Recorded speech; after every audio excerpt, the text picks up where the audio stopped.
So, hello and good evening, and welcome back to this wonderful new session, which is day 5 of the 21-day meditation program. So, my name is Vivek, and I did get a chance to talk to a lot of you yesterday, and I do hope that I shall be able to talk to more of you tonight. So, please do enjoy the session, but do try to stay back and share your experiences and your feedback with us, and we would be more than happy to listen to you.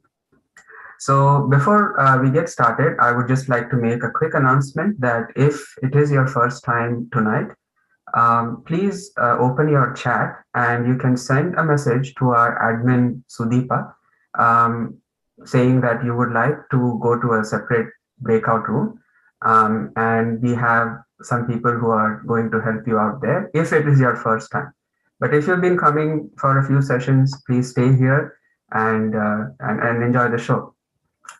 So, for the past couple of days, we've been going through our meditation session here. And we reviewed, so on day 1, we did the self realization exercise. And through day 2, 3, and 4, we gradually learned a little more about raising the subtle energy, balancing our 3 channels. And we also gave you a little bit of information about how to do foot soaking at home. And of course, this is something that is going to uh, come at you again and again, at least today and tomorrow, because tomorrow we are going to actually be doing the foot soaking, which means that you are going to be sitting in front of your computer with your feet in a bowl of water, and with all the necessary equipment by your side. So make sure that you have all those things that are necessary. And we will provide you with all the information. The handouts are there on the website. And this is something we will also address later on, but this is just to sort of, keep it in your mind that that is something we are going to be doing tomorrow. Okay, so today is going to be an exciting day because we are finally going to get to learn about the subtle system. We are going to be learning about all the chakras, but as an overview.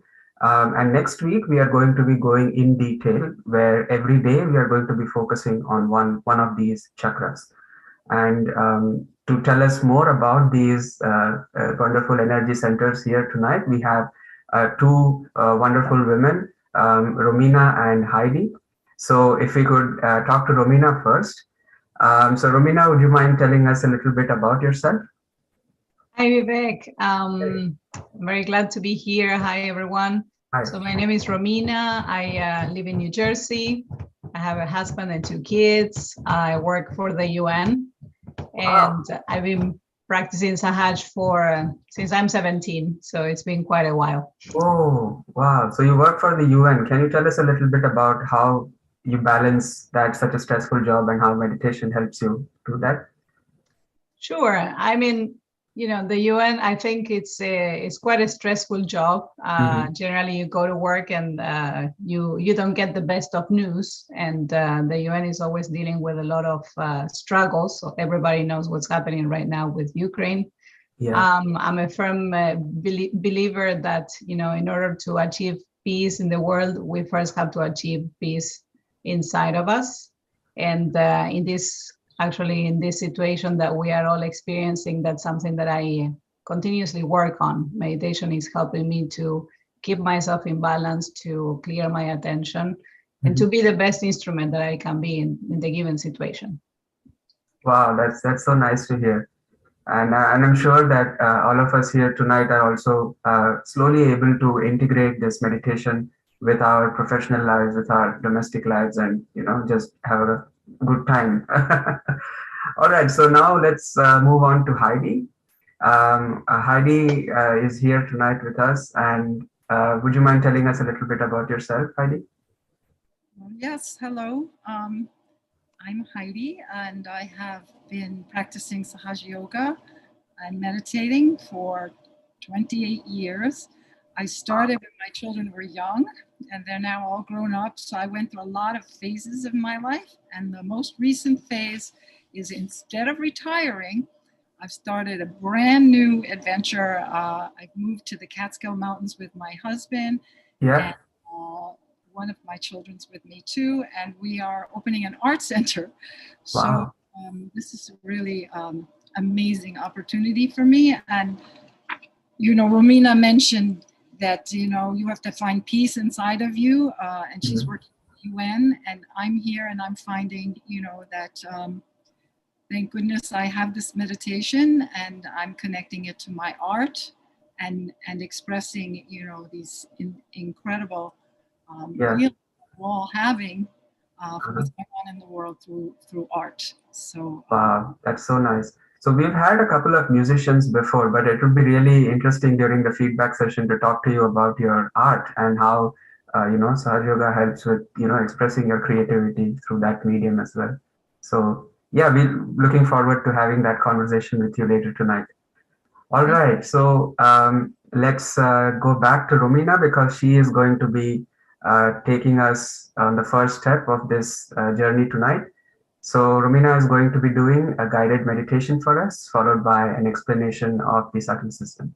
So the floor is yours, Romina, and I'll see you all later tonight. Bye. Thank you, Vivek. All right, everyone. Let's start by raising our Kundalini and putting ourselves in Bandhan. So let's raise our Kundalini the first time through the central channel. Do one knot. Do it another time.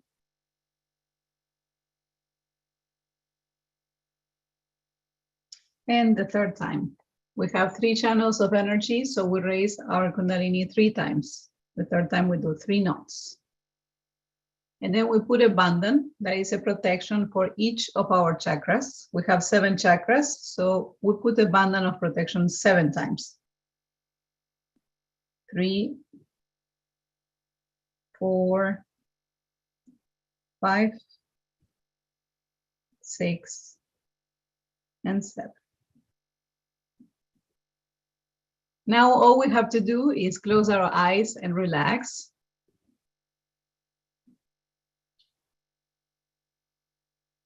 Let's start by breathing in and out very slowly.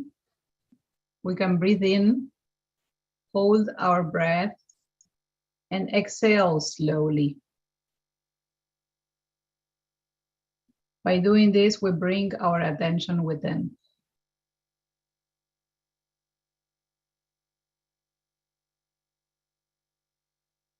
Let's do it a few more times. Let's relax our body, the muscles of our face. And at the same time, let's try to keep alert. Our hands should be facing upwards.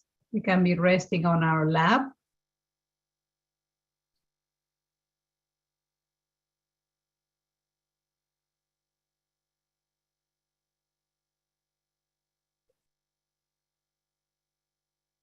We can balance our channels of energy.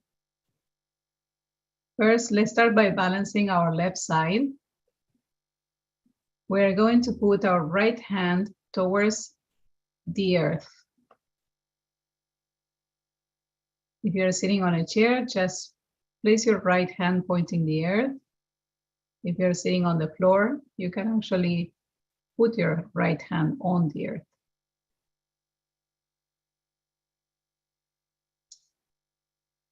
The earth has the ability to absorb all our imbalances from our left side. We can refer to our inner energy as Mother. We can say Mother Kundalini. Please clear all the imbalances from my left side.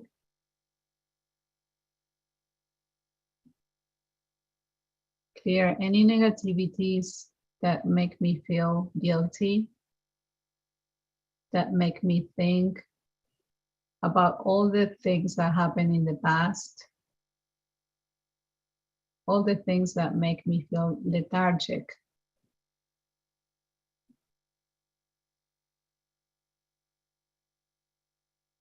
Mother, please enlighten the qualities of my left side.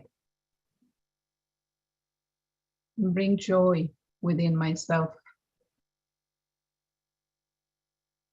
Allow me to feel love.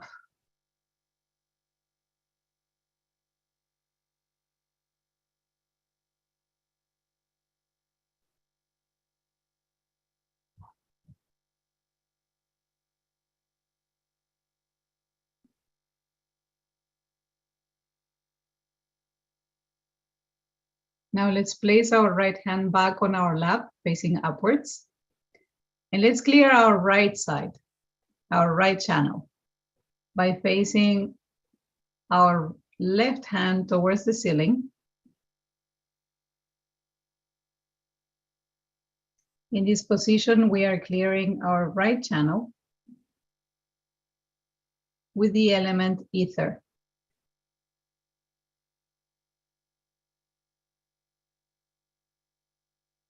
So we can ask Mother Kundalini, please clear my right channel. Bring down my mental activity.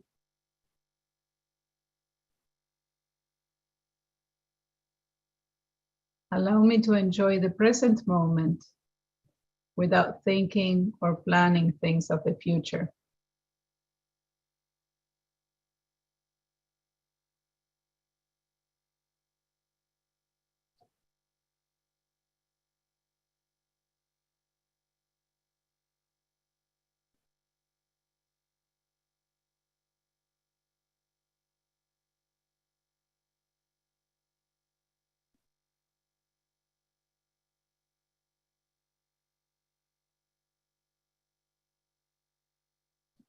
Please, Mother, allow me to feel the peace at the mental and physical level.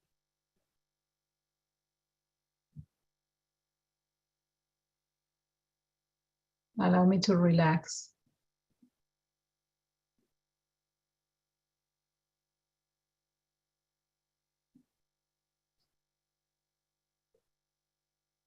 And slowly we can bring our left hand down, back on our lap, always facing upwards.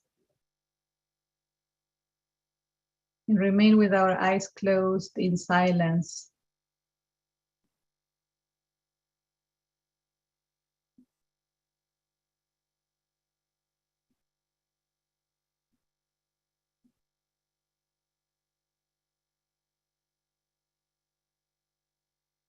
And slowly we can open our eyes.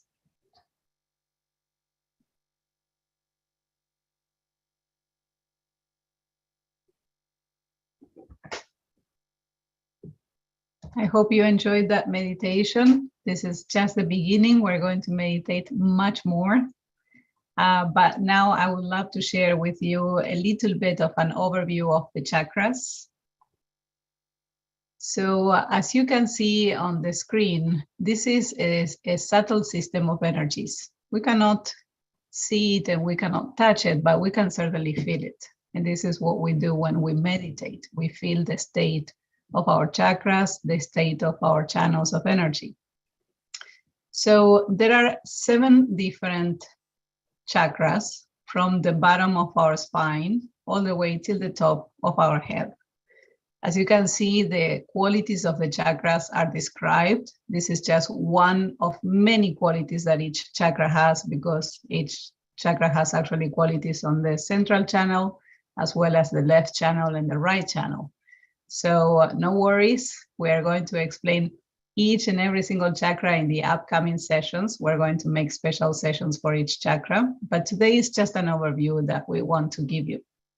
So chakra means wheel in Sanskrit, because they rotate just like a wheel. And in that rotation, the chakras actually clear ourselves, they balance us. So we need to learn how to perceive, whether a chakra is in balance or is out of balance, in order to let the energy Kundalini clear it, and also our desire, to guide our desire for the Kundalini to act on these chakras. So the very first chakra, where you see that it says innocence, is the quality of the Muladhara chakra.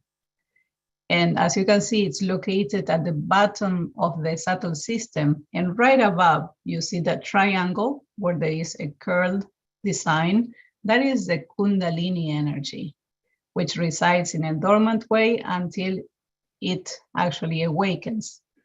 So the role of the Muladhara chakra is extremely important because it supports the Kundalini. And as you can see, the main quality is innocence. So if we are innocent like children, you can think of a child, how humble, sweet, wise they are, how innocent they are. Those are the best qualities to sustain this energy, innocence.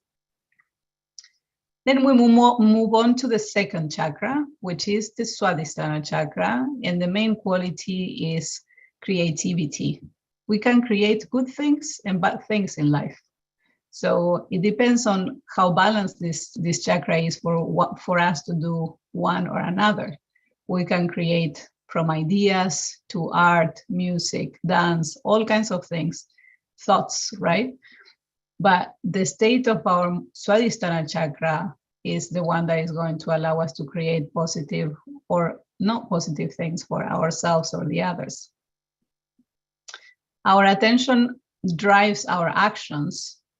And this is why when we meditate also at this level of the Swadhisthana, we ask for pure attention, so that if our attention actually is in balance, then our actions will also be balanced. On the third chakra, the green one, is the Nabi chakra. And as you can see, one of its main qualities is peace. Another great quality of this chakra is also satisfaction. And they are very much tied one to the other. If you think about it, we're all the time seeking for material satisfaction, but not many people think of seeking for spiritual satisfaction. Material satisfaction is very difficult to be fulfilled. I think that we have all been in the place of getting a car and then getting the house and then a job and then a better job, and it's never enough. And that's because materially we can never really feel fully satisfied. But if we seek spiritual satisfaction, this chakra actually takes care of that aspect of peace within ourselves. And around this center of energy, the green circle that you see all around the Nabi is basically the void. And the void is a very interesting, area where we develop self-discipline, self-dignity, and patience. So if self-discipline is developed, let's say, by meditating on a daily basis, this leads to becoming a personality with dignity and patience, for sure. Moving on to the fourth chakra, we can see the Anahata, that is also called the heart chakra. And its main qualities are the love and compassion. When the Kundalini rises and actually crosses the heart chakra, it's very interesting that it enlightens the spirit. It's kind of lit up on the left side. And when the spirit is enlightened, one has that experience of feeling a lot of joy when we are meditating. I think that yesterday they were actually describing it in the Q&A session. And it has to do with that. The Kundalini is rising and enlightening your spirit, and suddenly you feel that joy, that love, your heart opens up. But, you know, of course, these things are better experienced than explained. The fifth chakra is the Vishuddhi. And here we have the aspect of collectivity. I think that these days, many people are becoming very individualistic. And that's definitely not good for this chakra. In developing collectivity, we share with the others and we enjoy the company of others, whether the people have the best qualities or not. That is a quality that if your Vishuddhi, this center of energy, is in balance, you're going to be able to enjoy basically the company of others. And another thing that this chakra has is the aspect of communication, is the ability to actually communicate clearly, sweetly, And well, there are many other qualities that you will get to learn later on. Then we have the Agya chakra that you will see is where the channels are crossing on the 6th level. And the quality here is forgiveness. If we don't forgive ourselves, we actually are hurting ourselves. So by forgiving ourselves and forgiving others, we are able to let the Kundalini cross this center of energy and finally get to the last chakra, which is the Sahasrara, and where the integration of all of these qualities takes place. When the Kundalini energy reaches this chakra, we get a sense of oneness, of unity. So through the last chakra is where we experience the connection with the energy that created us. So once again, this is just a very, very brief overview of the chakras. And what we're gonna do now is a brief meditation based on the vibrations that we feel collectively in this session. So once again, let us close our eyes with our hands on our lap, facing upwards.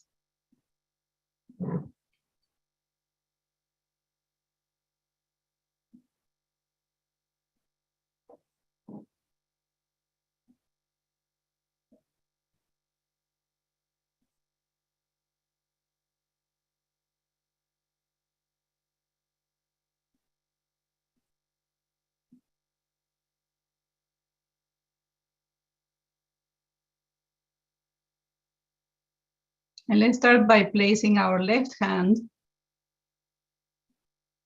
on the lower part of our stomach on the right side. This is where our liver is located. It's where the 2nd chakra is located.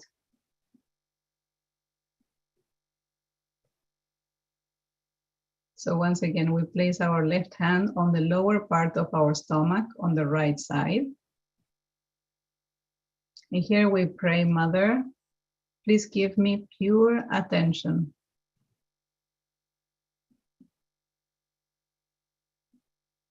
Allow my attention to be purified so that my actions are balanced.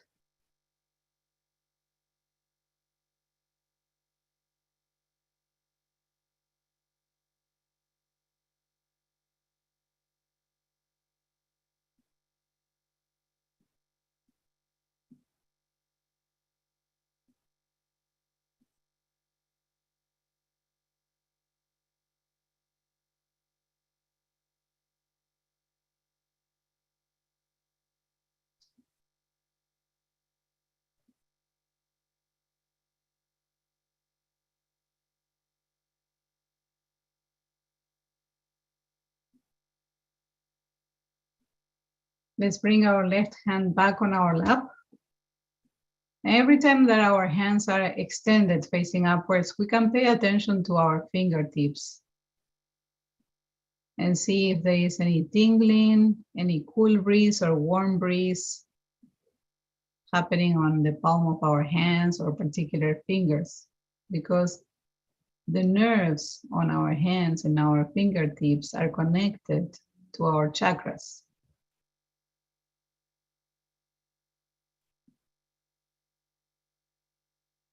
Let's place our right hand just above our belly button. This is where the 3rd chakra resides. And we can ask, Mother, please, allow me to establish a good sense of peace and satisfaction.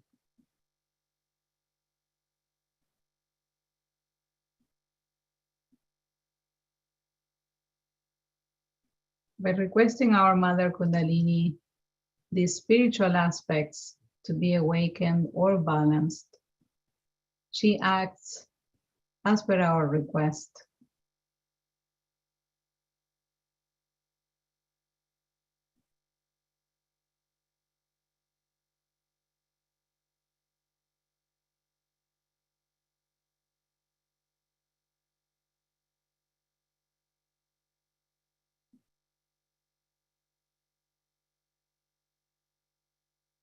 Mother, please allow me to feel satisfaction and peace within.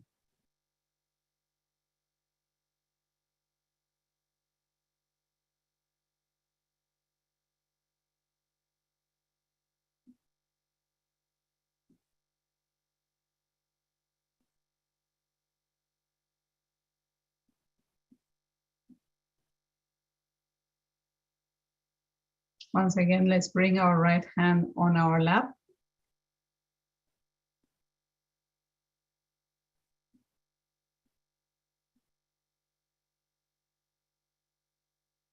If you cannot feel anything yet on your hands, don't worry about it. That's why we are guiding the meditation for you. Little by little, these perceptions will start developing as you meditate more and more.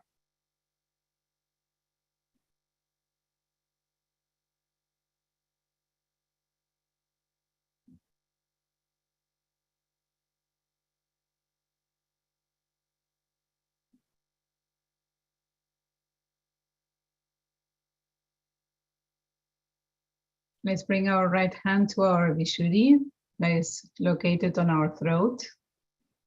So let's place our right hand on our throat and ask, Mother, please allow me to become a collective personality. Allow me to break out from my individualism and enjoy the company of others. Allow me to see and enjoy the quality of others.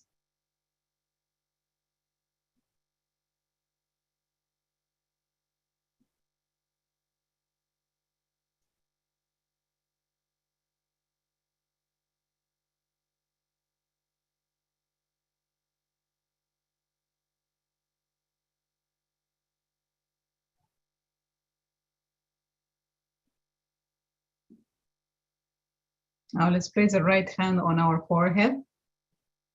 Put a little bit of pressure on your forehead. Here we simply say, Mother, I forgive. I forgive myself and I forgive everyone.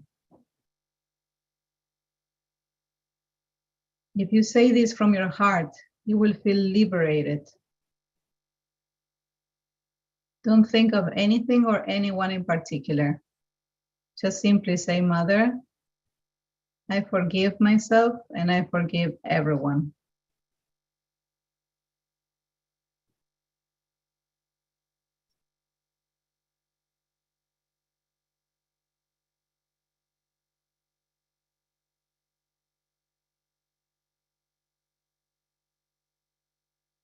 And finally, let's place the palm of our right hand on top of our head. And let's rotate our scalp or massage it clockwise as we ask, Mother, please connect me with the energy that created me. Mother, please allow me to experience the integration and the connection.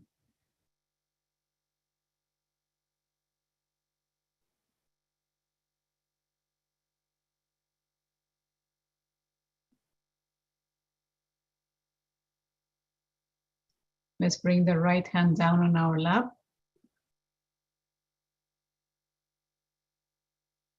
And enjoy this moment of silence as the Kundalini rises and clears us and balances us.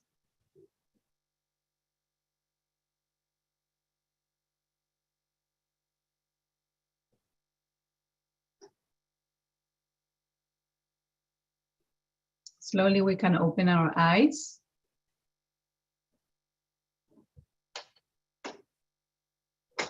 And now I would like to pass on the floor to Heidi.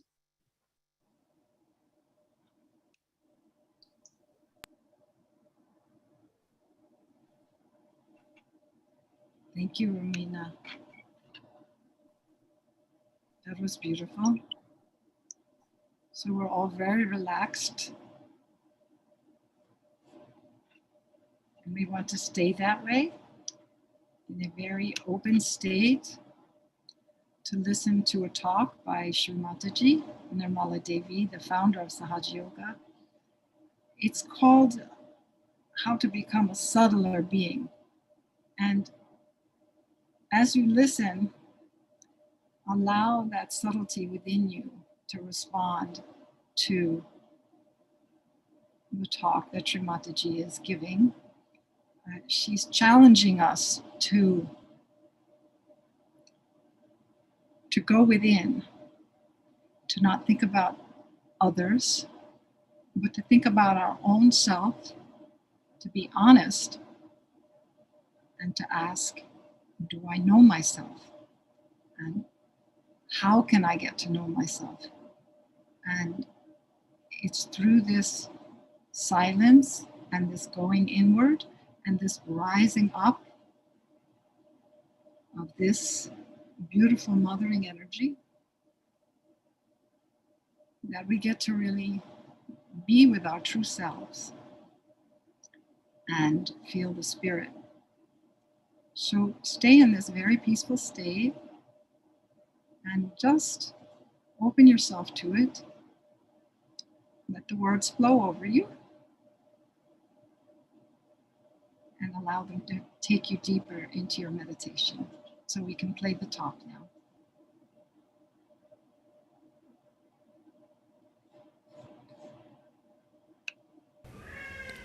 I bow to all the seekers of truth.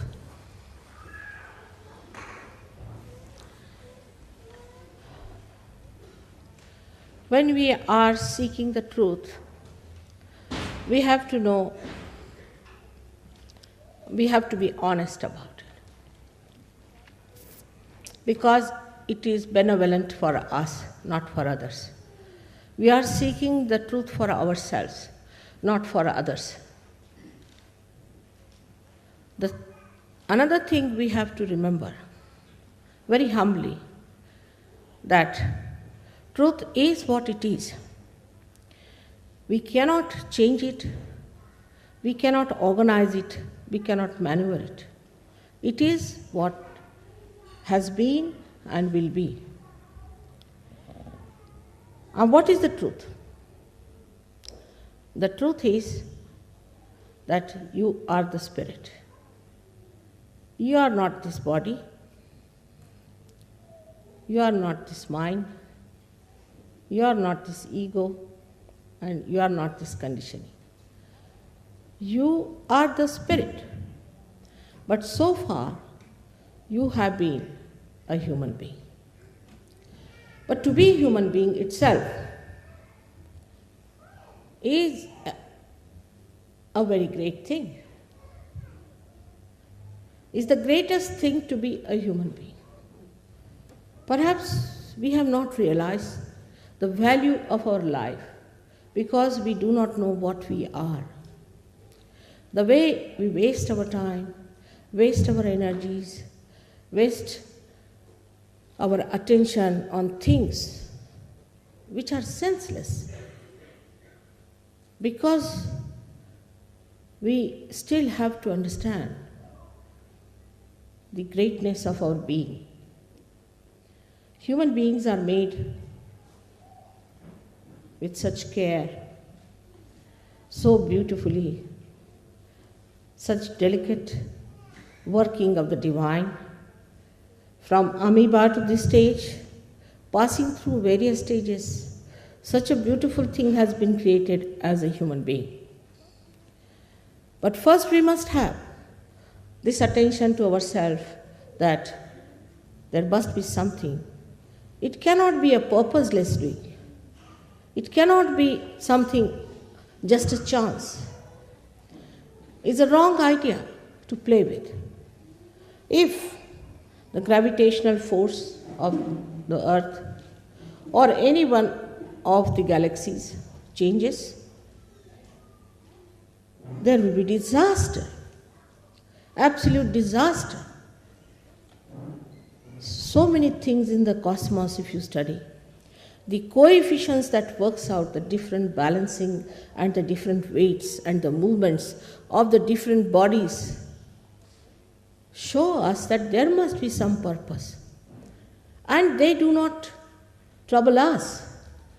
It's all as if made for the stage for human beings, that the human beings have to come on the stage and all the preparation is made for the great drama.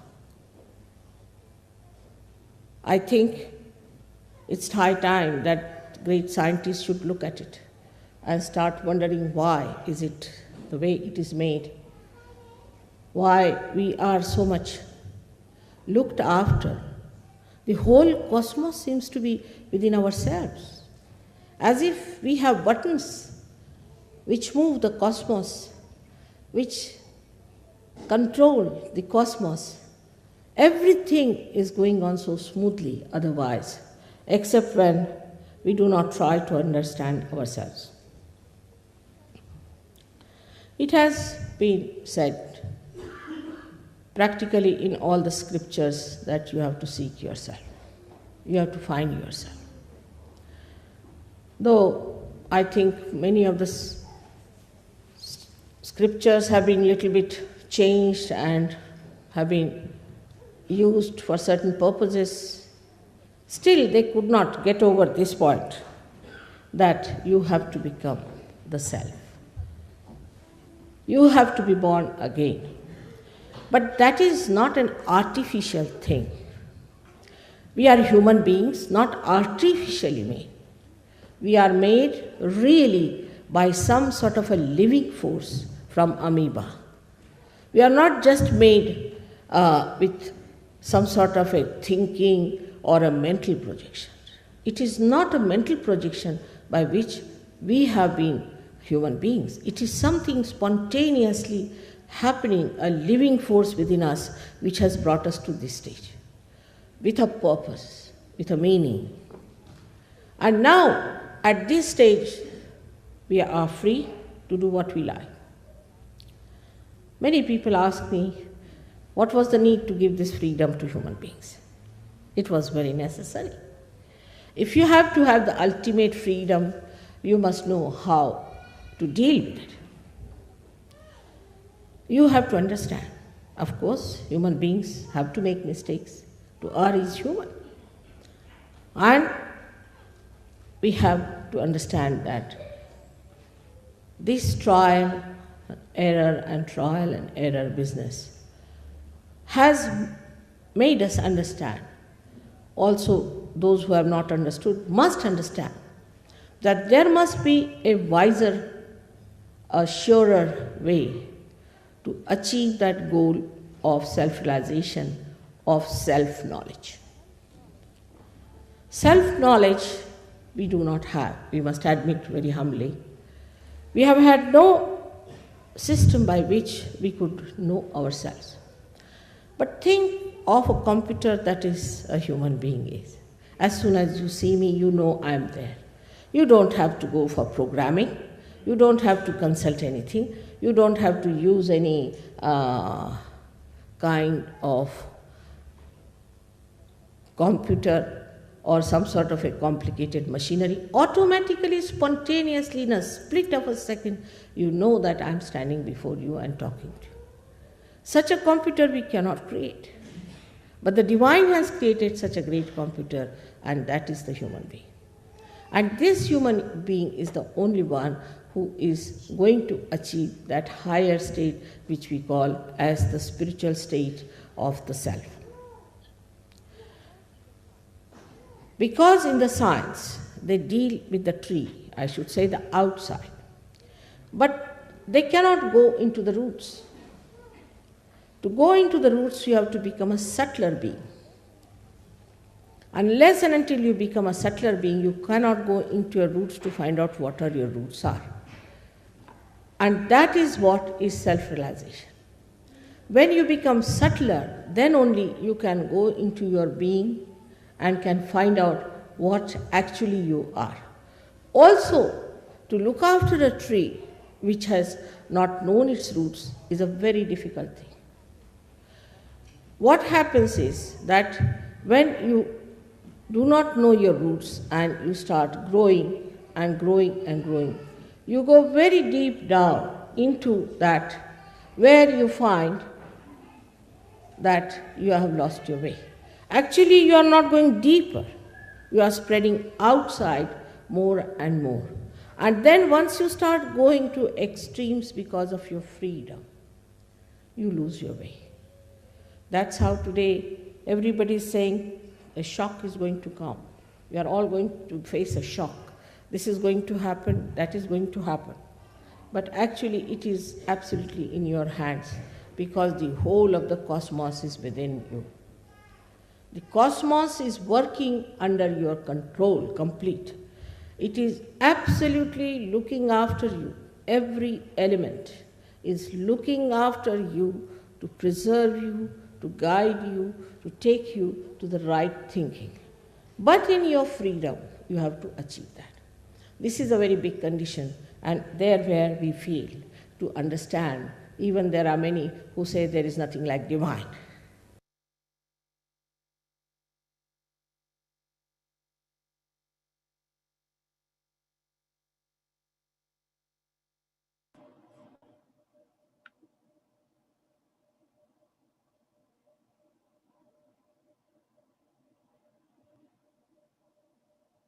So let's go inside again, closing our eyes, imbibing the subtlety of our own being, like we're listening to a beautiful piece of music. Let's bring attention to where we're connecting to the earth. So if we're sitting in a chair, the sit bones on the chair, or if you're on the ground, on the floor, the very base of the spine, the Muladhara, the first chakra,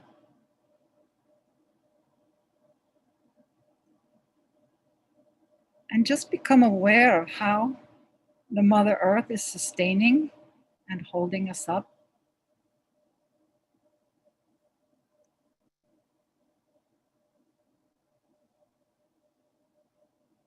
And we can affirm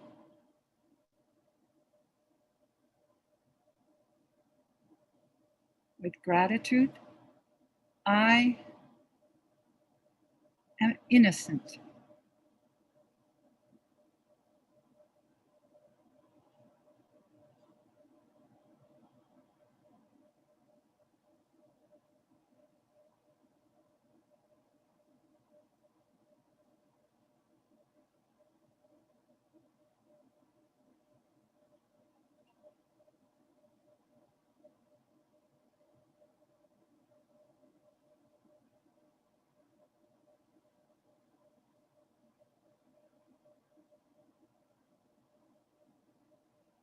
And ever so gently with your attention,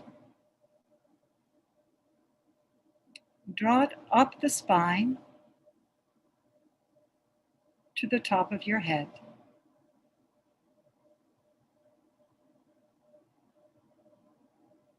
Trust in your own power, in your own attention.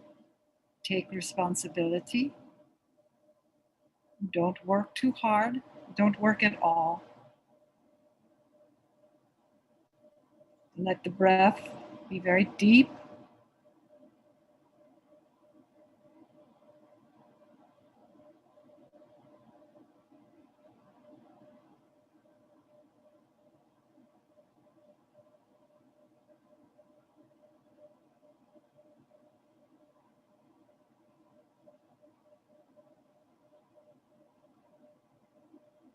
Now bring your attention a little higher.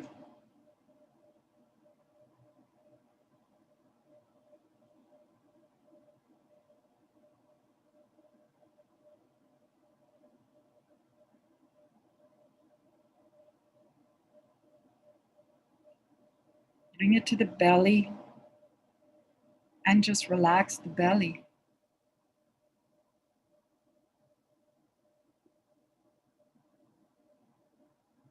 Again, everything sustained by the Mother Earth and the gravity.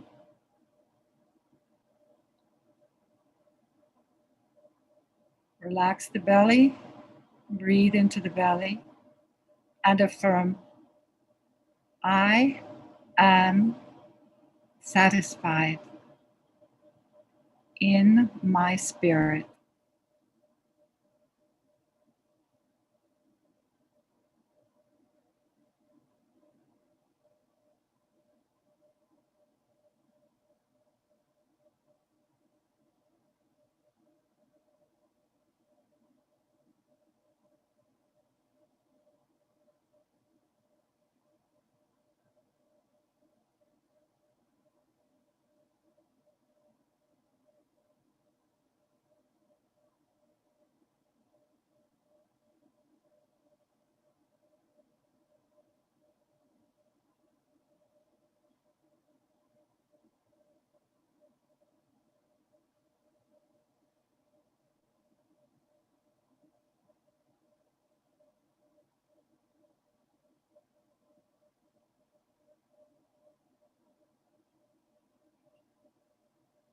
Now let's bring both hands over our center heart.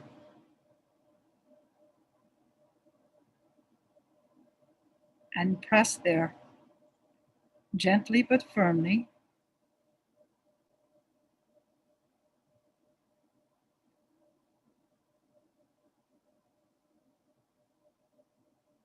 Relaxing the shoulders.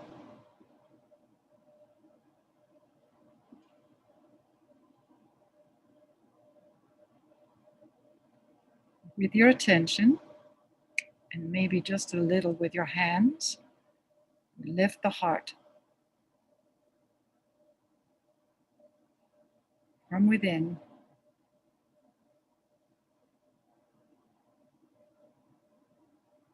I am the pure spirit. I am pure compassion. I am confident. I am secure. I am fearless.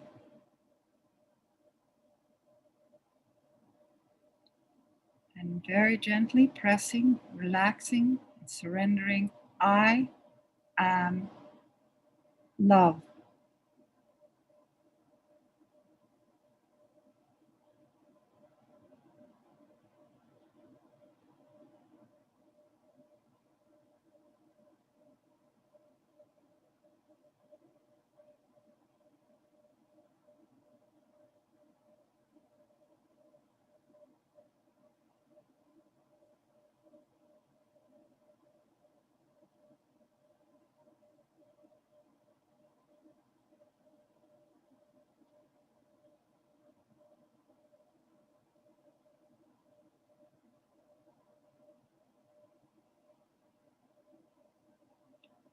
Now watch that energy from the heart rise up through the throat, relaxing behind the tongue, behind the eyes.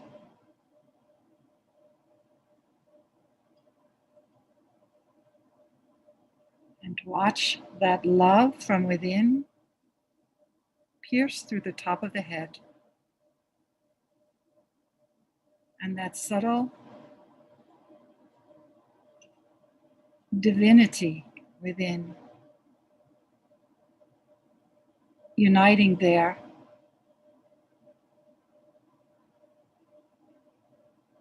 with what's called in Sanskrit the Parama Chaitanya. It's a beautiful word.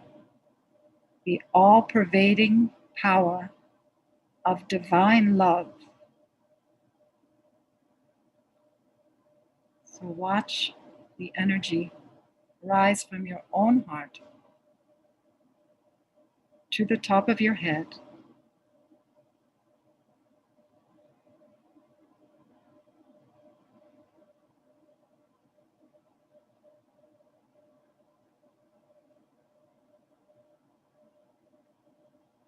And as it rises, just open your hands and let them very gently float down back onto your lap, open on your lap, very slowly. The attention on the opening of the heart, the rising to the top of the head, and to the merging there with that same love that created us.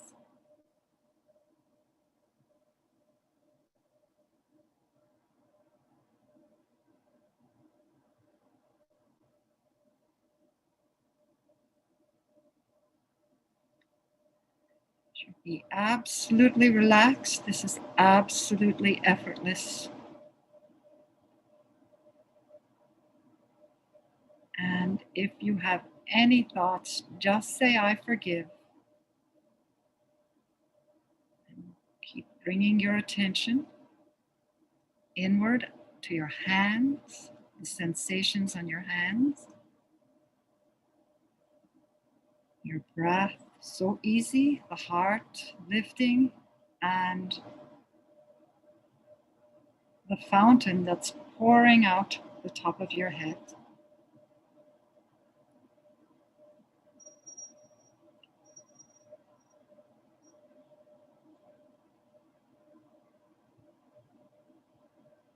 And then the raining down onto your hands.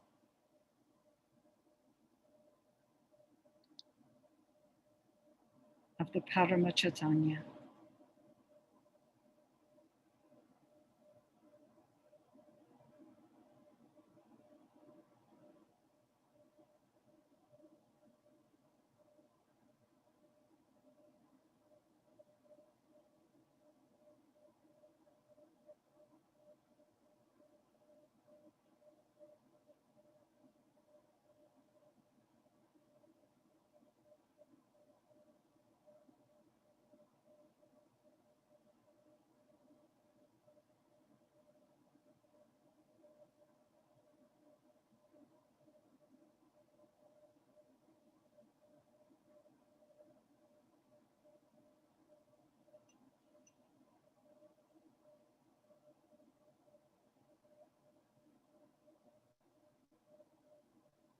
We can bring our right hand across our forehead slowly and bow the head over the heart.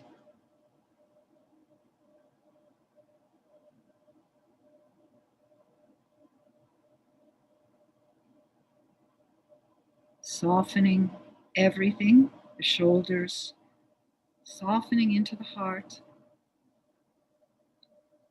I forgive everyone. I forgive everything. And I forgive myself.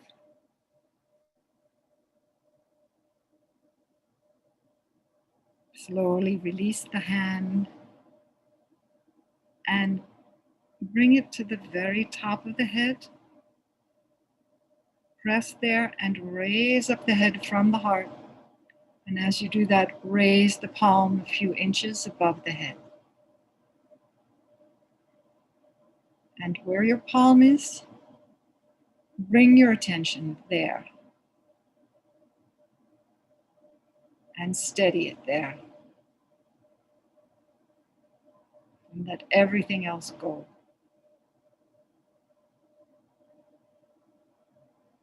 And then slowly lower the hand, but leave the attention at the top of the head. And then forgive yourself. And from within, just have a little smile. And we'll sit like this for a few moments in silence.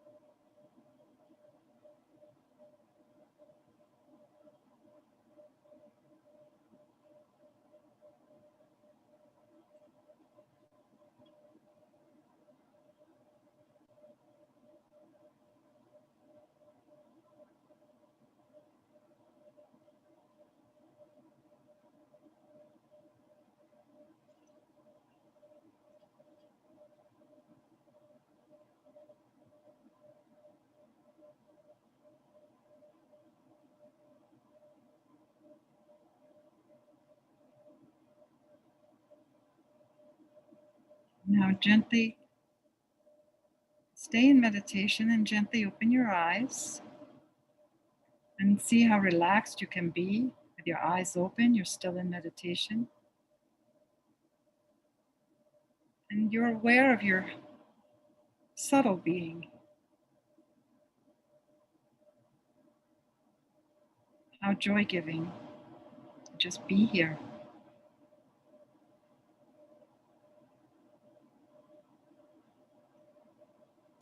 So now we can raise our Kundalini.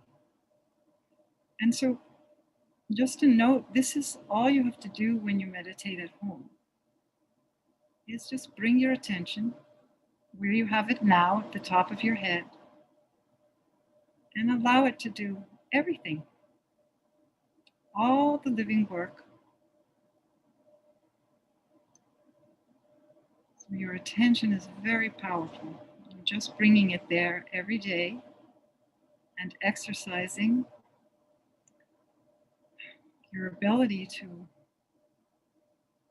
be right here in the joy and connected. We're all connected to each other. It's amazing. So let's raise this Kundalini. Again, the left hand comes up and the right hand comes around it. 7 times, and then we tie a knot. Come down, we do it a second time. We're doing 1 for each channel, the right, the left, and the center. Second time, we tie 2 knots. And the third time, 3 knots. And then like we've lit this candle and we want to protect it. So we hold our left hand over our right side and we bring the right hand up over our head in an arc. This protects the first Muladhara chakra, our innocence and wisdom. Those are the spiritual qualities associated, as Romina explained, second time, creativity and pure knowledge.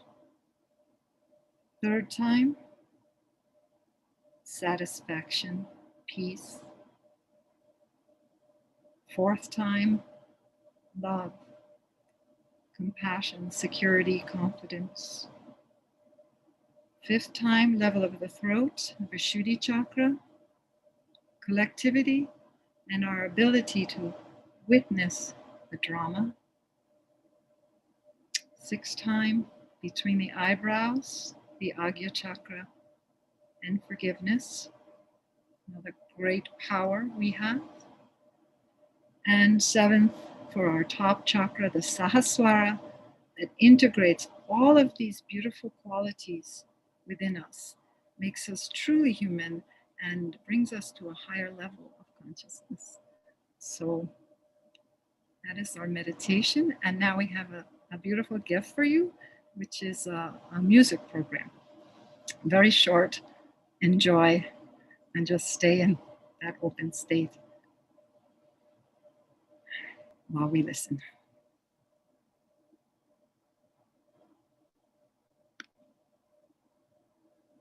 This is the folk song which was written, which says, "Oh mother, give me my realization." Yoga means yoga. Please give me that. All that they sang, all the time they have been singing, even now, but they don't know what it is. And they are saying, "Oh Ambe," means the Kundalini, please rise, rise. And with that you can also clap, which will help a lot. I'm sure this will definitely consolidate your self-realization.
That was such a nice song. Udekalambe means rise Kundalini. So that's why all the yogis singing are in a public program with Shri Mataji asking that the Kundalini rise. And it's a very powerful song. I hope that you were able to feel that too. Maybe try to put your hand on top of your head like this and see if you can feel the cool breeze. Mm-hmm. So we just want to remind you that tomorrow we're going to do foot soaking. So we want to just go through the elements that you are going to need for foot soaking. Just make sure that you have all the elements because you're going to benefit greatly from it. Get a bucket of water, a towel, a jar so that you can pour some water on your feet after the foot soak, and salt also. So we really hope that you can get all these elements, because if you start foot soaking on daily basis, you're going to see much more progress in how you feel the vibrations and also how you can balance yourself. The foot soak is basically a clearing technique. I personally do it every evening and sometimes also in the morning before my meditation. I generally you do, as the slide is saying, 10 to 15 minutes. It's a very good clearing technique, especially for the 3 first chakras, and very, very advisable, if you want to really have an accelerated experience in terms of your inner growth and also your perception of vibrations. So with that, I pass on the floor to Vivek.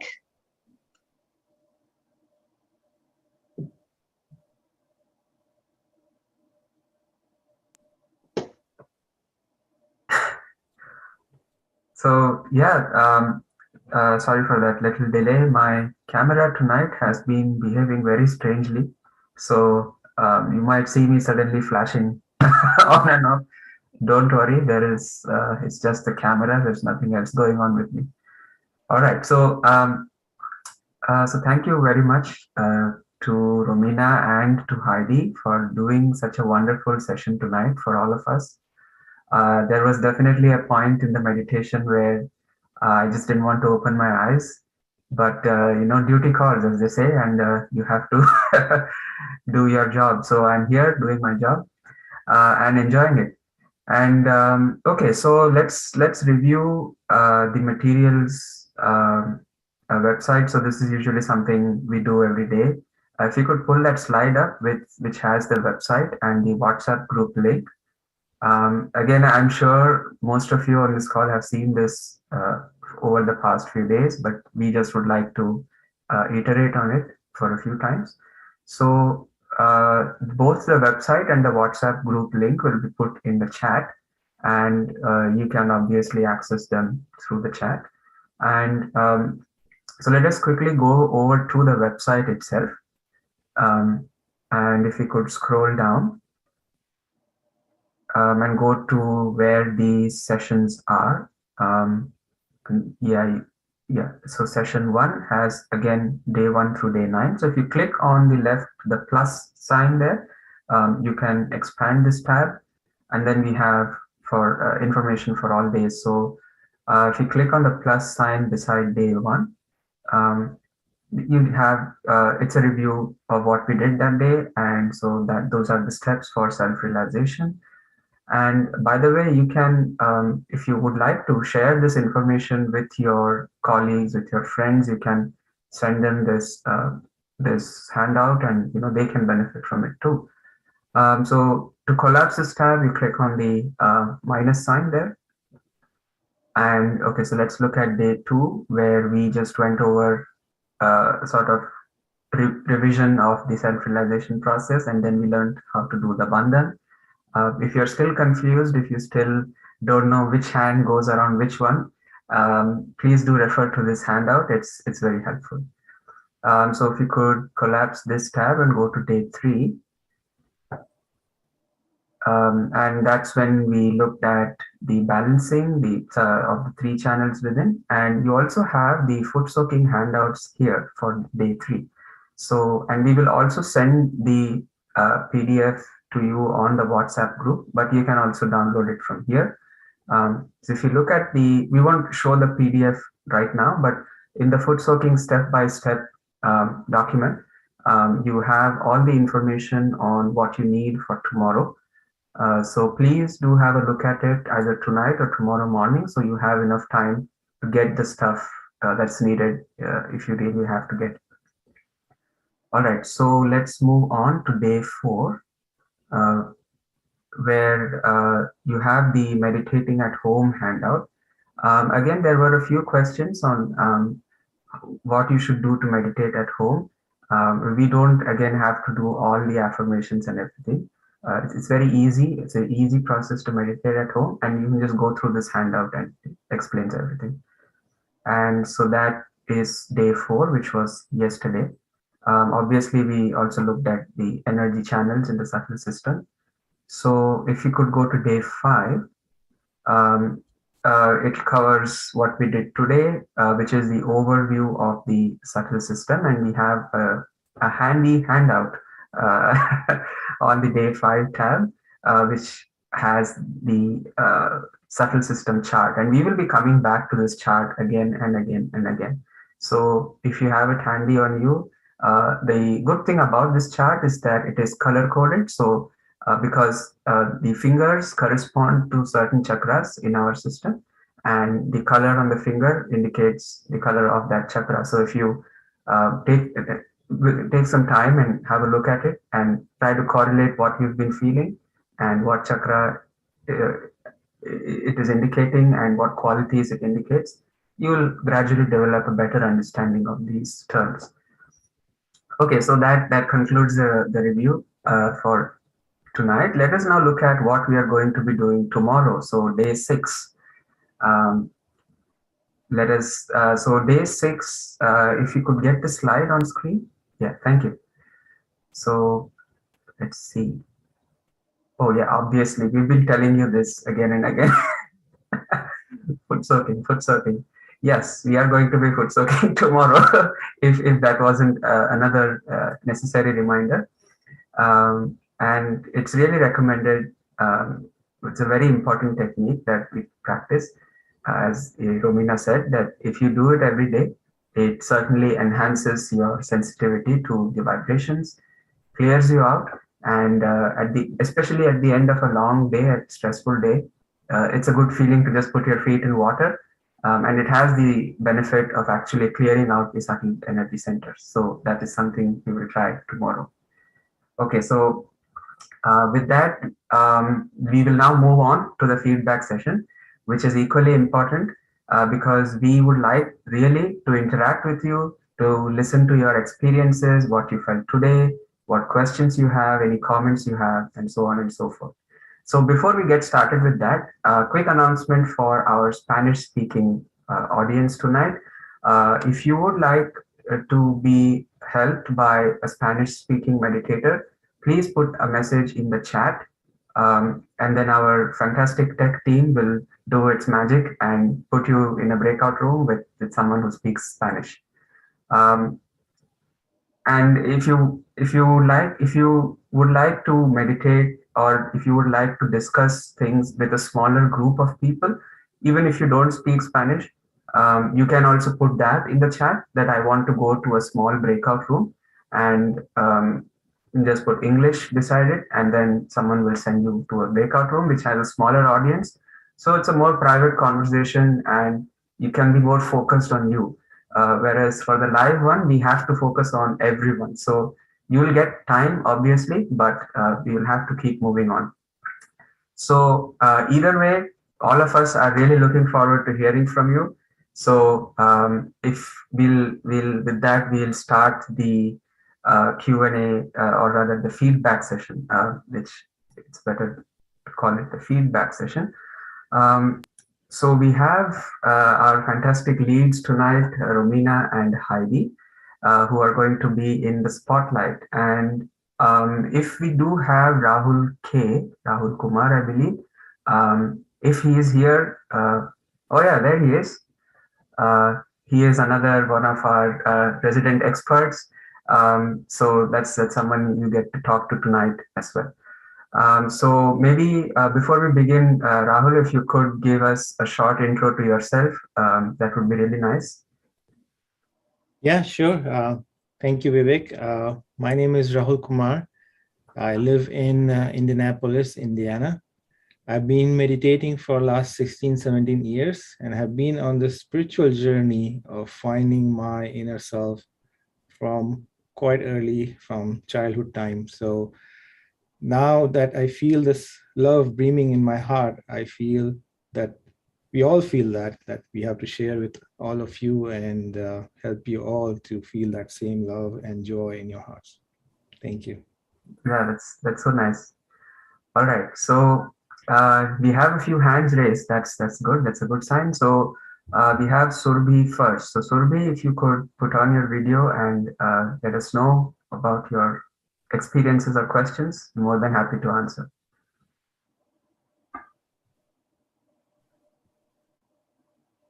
You might need to unmute yourself though. Hi. Hello. How are you doing tonight? I'm very good, and this is my first time to Okay. experience all this Sahaja Yoga, and Okay. I'm feeling so great.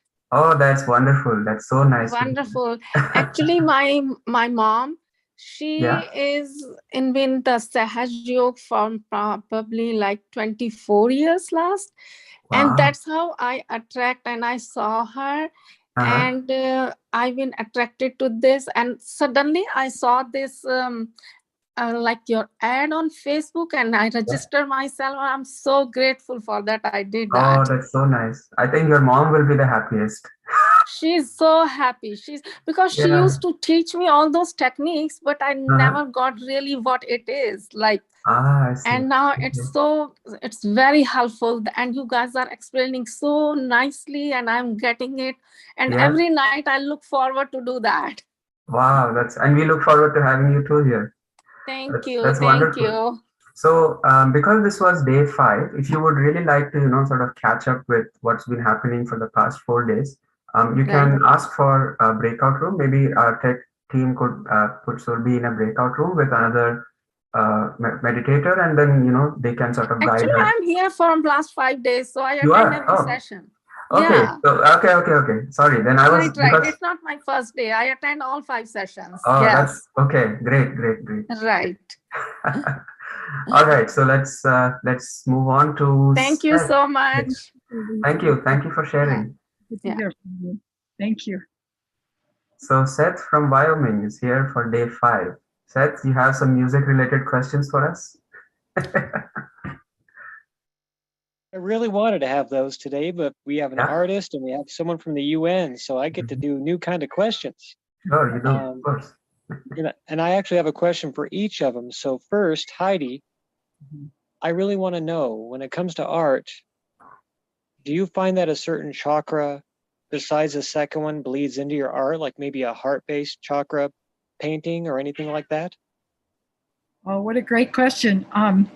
They kind of take turns, but definitely the heart chakra is huge for me because I dance, and this is just a very important chakra. But the meditation is clearing out all the chakras all the time, and then they just inform everything I do. So I know if you talk to any of the yogis who've been practicing for a long time, you just can't separate it anymore. Like I couldn't do my art without the yoga. It just, every day I learned that we're one, and that we put our attention on whatever it is, Romina's got it on, whatever's going on in the UN, if you're in tech, whatever you're doing, you put your attention on it. And it moves things forward in your life and in the world, and it's pretty magical. Okay, thank you. So Heidi, would you say that you paint with all the colors of the soul? Yes, that's beautifully said. Yes. Great. All right, now I have a question for you. Must be a poet. No, I just feel too much. I don't really write too much. I just feel a lot, and sometimes words fit, sometimes they don't. I just got lucky. So as for Romina, so how does Sahaja Yogi help you with your job? What is a positive effect that you have on your job from this meditation? Well, I would say that, it all starts from within. And I think that, if I am in balance and I go to work, I will have always a good impact in all of the people that are around me. And I think that this translates not only to the UN, it translates to everybody at the end of the day. It's just that in the UN, you find people that have this common purpose and, everybody's working towards the same goal. And I guess, I am told in general that I am very positive, how come I can stay so chilled in moments of stress and, things that I cannot explain more than saying, look, I meditate. It's interesting because in moments of crisis, many of my colleagues come to me and they say, just go and meditate. But, meditation doesn't work only in moments of crisis. You have to maintain that state of peace within yourself to make it sustainable. So, it's something that has to be practiced, just like brushing your teeth every day. And then you will see the impact in your life. Yeah, that's so nice. That's so nice. And so I think Seth raised a few good points, and maybe all of us could actually, try and meditate on it. So maybe Heidi, if you could help us do a small meditation, like for half a minute or so, on the heart chakra and how it connects to, being able to express your feelings, because sometimes we all bottle it up and then are not giving it an avenue to express. So if we could do that, like a small meditation on this point. Sure. Okay. Let's put our hands back on our heart. Just take a deep breath. And why don't we just borrow the words that Shri Mataji had in this talk tonight? The entire cosmos is within me.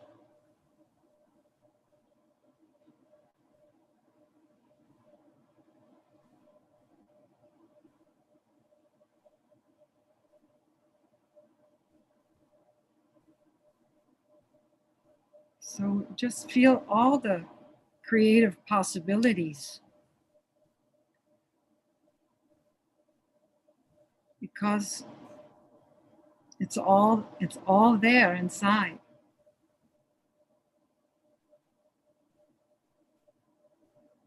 And the entire humanity is inside of me.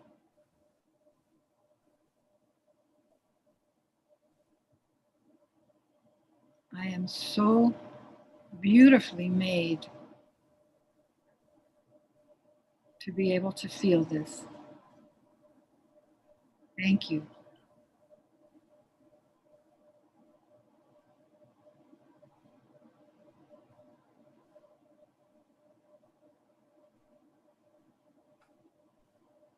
And we can just open our hands.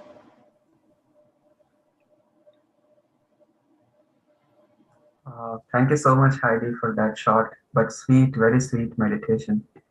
So let's move on to Madhu tonight. But before that, I don't see any other people raising their hands. So I'm sure all of you have a lot of things to say. And if you're feeling shy, I'm going to pick you out. So you better raise your hands. All right, at least, okay. So let's go on to Madhu. Madhu, how are you doing tonight? I'm calling from North Carolina, but Rahul, I used to live in Indiana, actually moved from there in 2019. Carmen, Indiana, we moved. So I have been an IT professional throughout my life, but now recently retired actually, and a grandmother of 3 grandkids. That's the reason moved here to North Carolina. So anyway, I have been trying different forms of meditations before, but not Sahaja Yoga before, Buddhist meditation and other schools of meditation. But what I picked up from here, I attended all your 5 sessions, and I would say it was my good luck that I joined a WhatsApp group a couple of weeks ago, and I attended a couple of sessions. by a lady from Ohio, whom my friend introduced me. And I had my apprehensions when I started this, but since yesterday, I'm really liking it. I'm feeling connected. Like I can still correlate it with mindfulness, being mindful of present, not dwell in the past, not worry for the future, but observe yourself is what I got. Is that correct? Be your Yeah, own observer when that's you're living actually in the present. Is that correct? it in a way, yes. And it actually is a very good question because there is often a very subtle confusion between mindfulness and then thoughtless awareness. So maybe Rahul, if you could address that point and help Madhu out tonight. Sure, yes. So the way it is, Madhu, is that mindfulness, you can think of bringing your attention inside, and that is necessary. It is a stepping stone. You need to bring your attention inside. And Kundalini does it automatically when she rises inside, as if she creates a vacuum inside, and your attention is automatically pulled inside, and it becomes more focused and concentrated. But then there's a next step. What happens is that our attention rises, and as the Kundalini pierces through our Sahasrara center, our attention becomes one with the attention of divine. And that is when we feel that we are part and parcel of the whole, that we are the same love that created us, that we are the same drop of that same ocean of love. And it goes much beyond. Your consciousness expands to feel the reality of who you truly are, the inner peace, the completeness, the sense of liberation and freedom. It's beyond words to express all of that. Hmm. So maybe we could, if it is beyond words, we can still experience it. So Rahul, if you could give us a short taste of what you are feeling through a half a minute meditation, maybe all of us can share in your feeling. Sure. Let's open both the palms in our lap.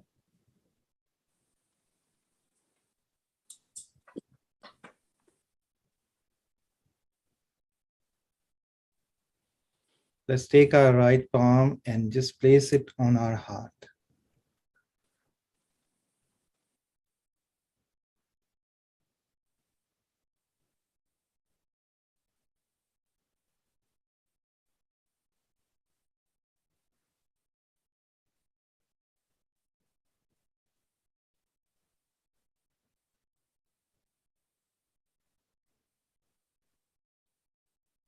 Let us feel the silence of our spirit.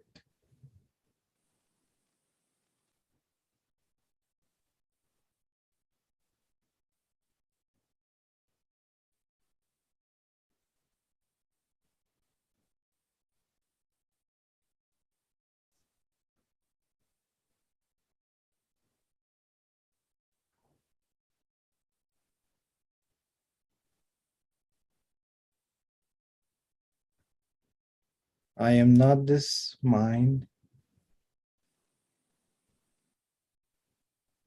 not this body, not these thoughts, not these emotions.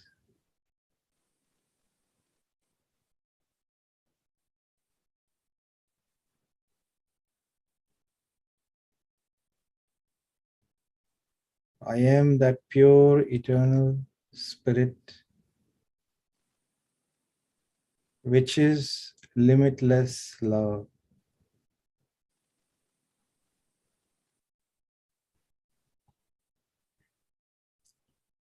Which is complete, completely satisfied.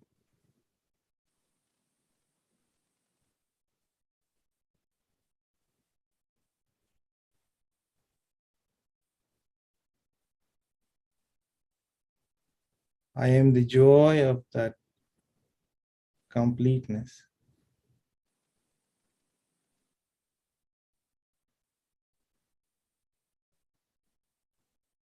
And let's connect our heart with our Sahasrara, with top of our head.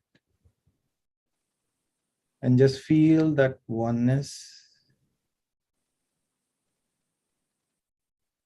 with that ocean of divine love.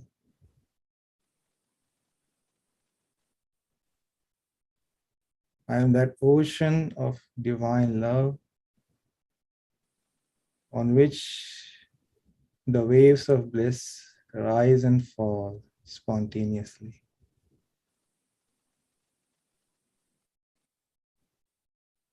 Let's see if we can feel that.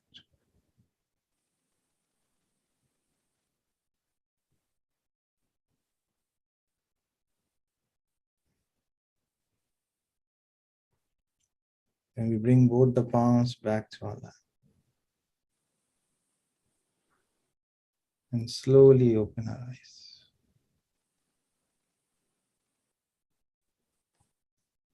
Thank you.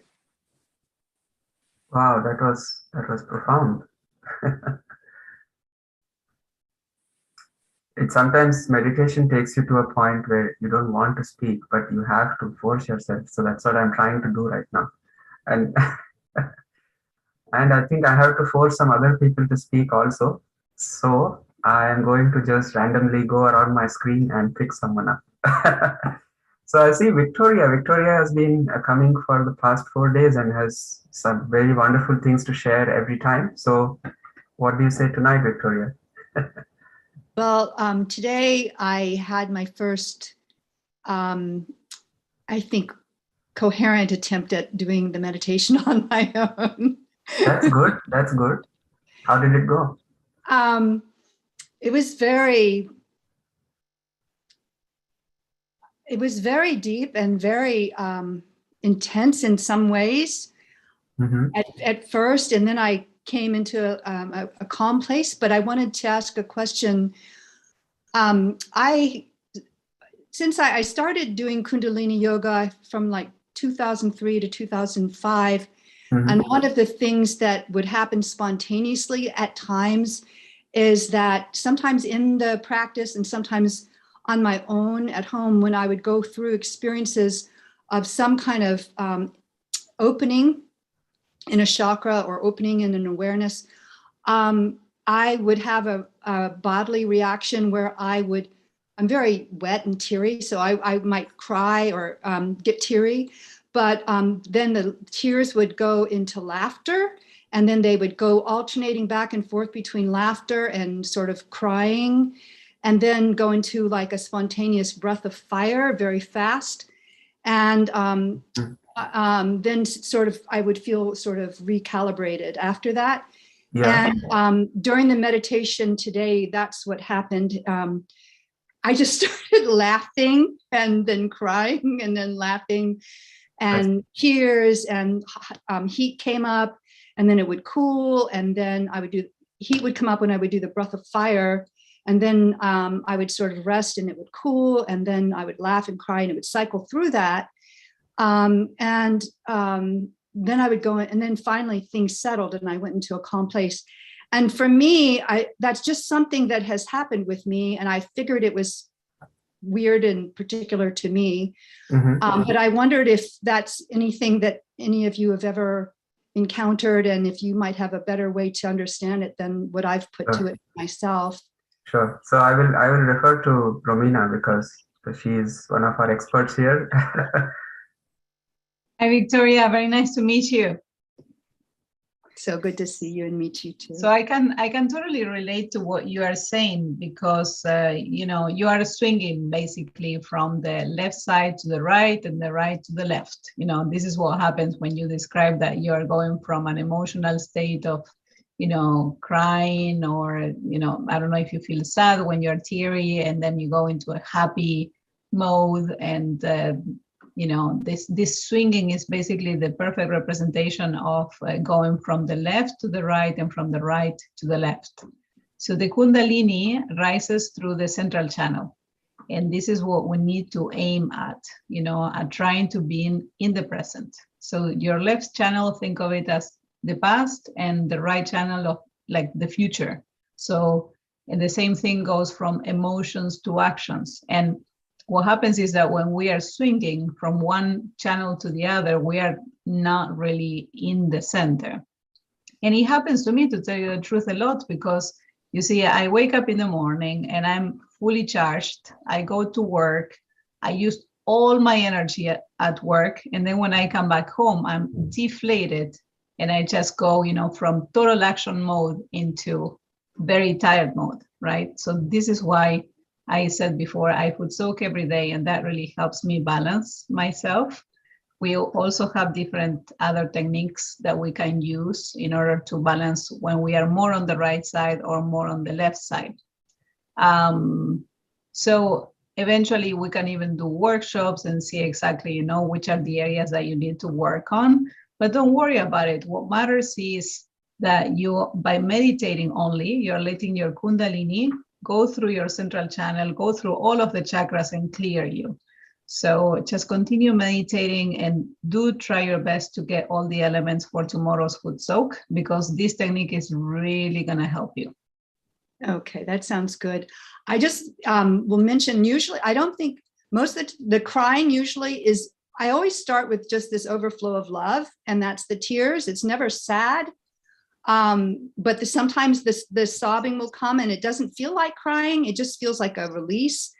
But and then it'll go into laughing. So it's not usually sadness, although I'm sure sometimes it can be like a whole, probably just a release of all kinds of things. So yeah, that's fine. I mean, it doesn't really need to get to the crying mode. It's just that clearly you see on the left side you have your emotional aspect. So just what you are describing is all of it.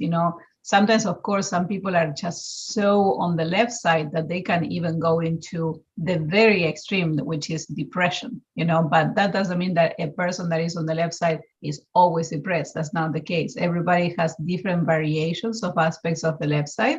And that's what you are describing when you say that, you are feeling, probably it can be even an explosion of emotion, which is, it doesn't mean that it's necessarily incorrect, but you will see that when you find the point where it's balanced, it will not make you swing. It will just feel that you are in that state of the present. Yeah, exactly. Can I ask And if we could, a question? yeah, please.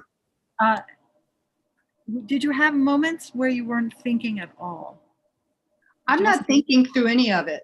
It just feels like it's a bodily thing. Uh-huh. So you've been in like a state of thoughtless awareness, sort of, and then just all this stuff is coming up. Yeah.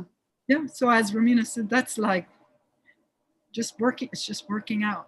And also, I mean, I've seen you a couple nights. I just like, it's so wonderful that you're here, and you found a home for all of you, you're bringing to the table.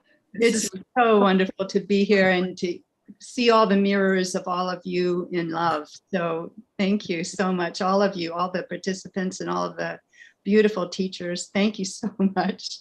Thank you.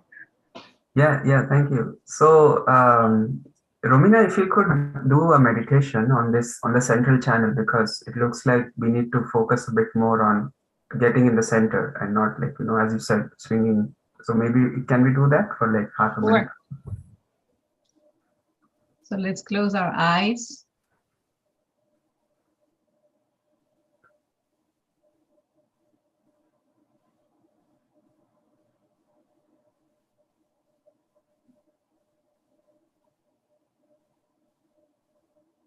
Let's put our right hand just below our belly button. This is the second chakra.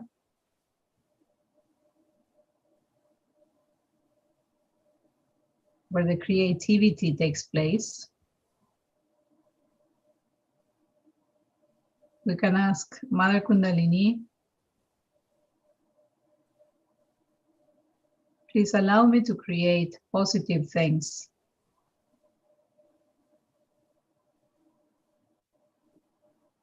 Positive thoughts.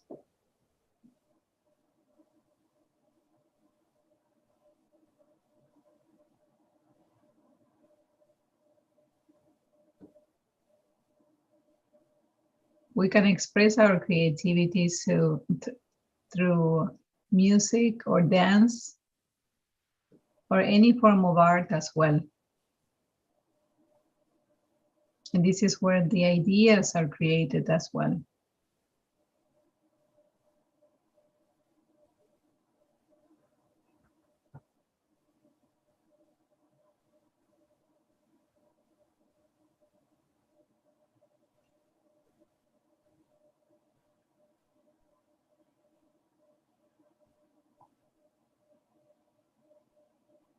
Now the Kundalini rises all the way through the central channel. So we can use our right hand to follow the path of the Kundalini. From the bottom of our spine, we raise our hand all the way through the central nervous system to the top of our head. We can do this to help the Kundalini energy move.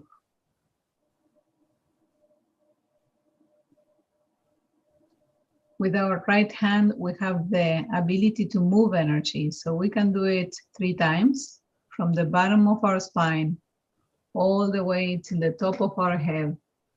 We move our hand from bottom to top, following the path of the Kundalini. Mother, please allow me to remain in the present. And then we can put our hand about 10 centimeters or millimeters above our head and feel if we sense any vibrations in the form of cool or warm breeze.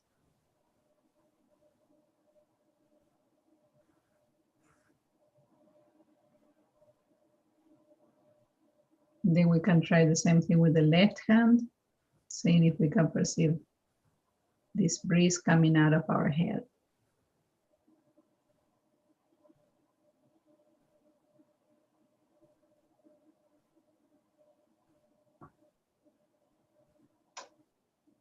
And slowly we can open our eyes.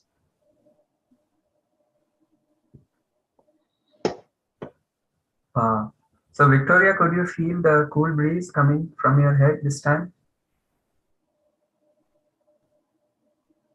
You are muted though.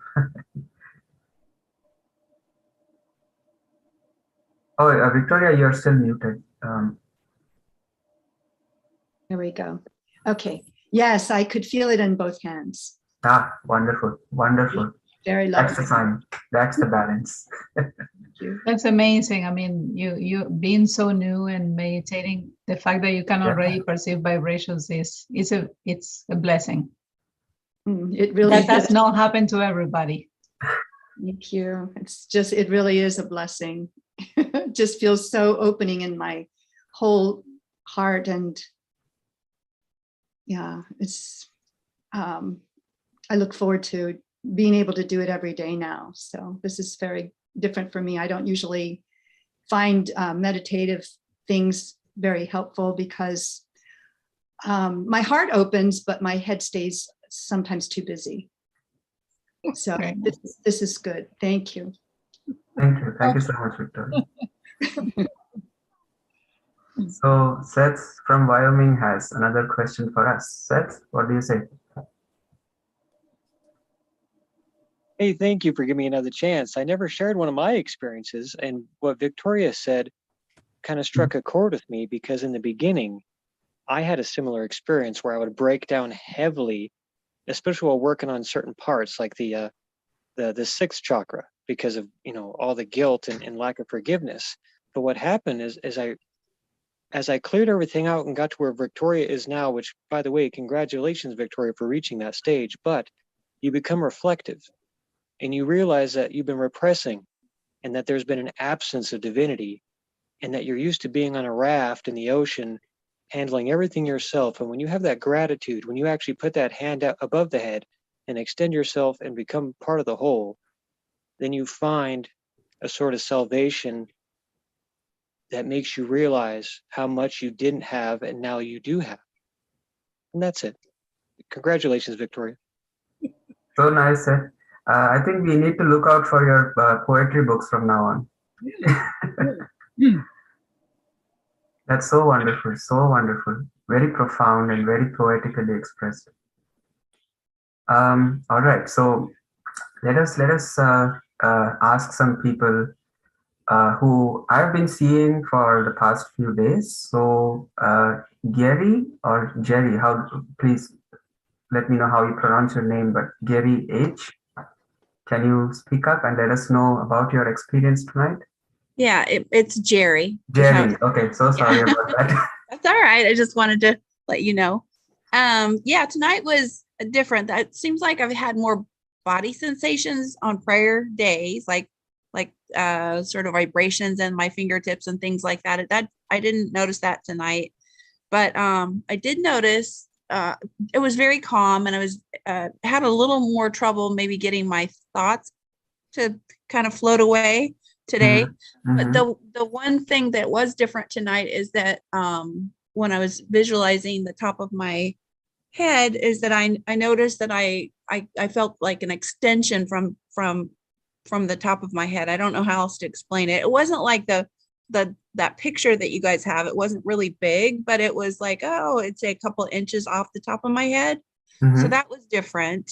But I'm kind of with you. I don't want to come out of it when I'm there. So yeah. Did you feel it opening out, the extension? I think that's maybe what is starting to happen. That's what it because it felt different. I mean, I had been trying to visualize the top of my head this whole time, and tonight was the first time I noticed something. It felt like an extension, of about 2 inches off my head. It wasn't like all big like that picture, but it felt like maybe it's the beginning. I don't know. Yeah, it's a bud if it's not a flower, right? So maybe Heidi, you could explain what that means for her to feel that way, and what this center means for us. It means you're feeling things, Jerry, and I'm saying your name right, Jerry? Yes? Yes, that's correct. So don't second guess it. We all at the beginning, like I remember, I'm like, where's the air conditioner? When can't be coming out the top of my head, it must be somewhere else. And you're feeling that lift, and it's subtle, and we're so conditioned to be gross, like, oh, I'm sick, I got a headache, pill, boom, it's gone, and we don't get the subtle movement of the healing. And everything's like that. We're a culture of instant gratification. And so you're experiencing something subtle and beautiful, and hold on to that. Because like, if you look at a flower, it's, you don't actually see it, but it's happening. And that's what's happening to you.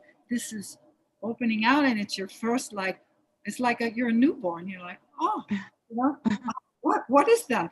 And just cleave to it. And every time you meditate, bring your attention to that and watch that experience expand in the most natural way. Just not necessarily like that. Just, it's beautiful what you said. And where Victoria is and where you are, everyone's exactly where they need to be, because we're all different. We're all unique flowers in this garden, and we're all releasing our fragrance in our own time. Wow. So that's what we're doing. I do find myself second guessing it, just like you said. And like, even I definitely have felt the coolness on my hands and stuff. And I'm like, oh, the air is flowing in the room. It's like, so I don't know, but I'll just keep rolling with it.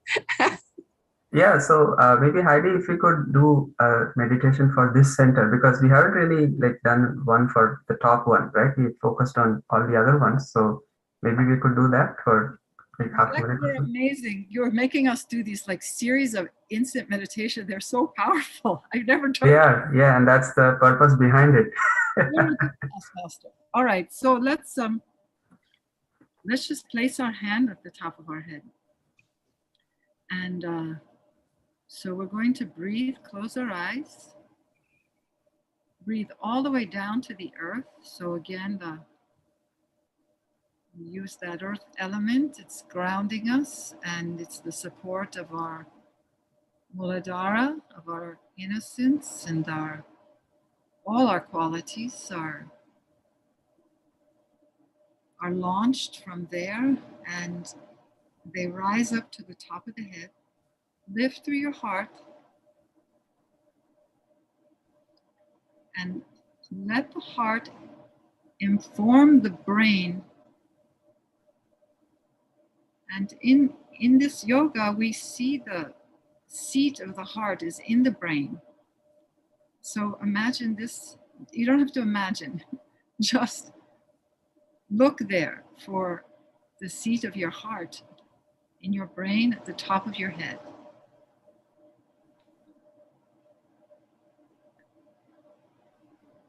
And all that love united there, and slowly lift the hand.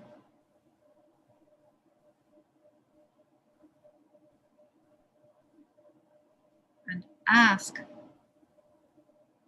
seek and ye shall find, ask and ye shall receive. Just ask. Ask and you shall Just receive. feel the opening of my Sahaswara. Please.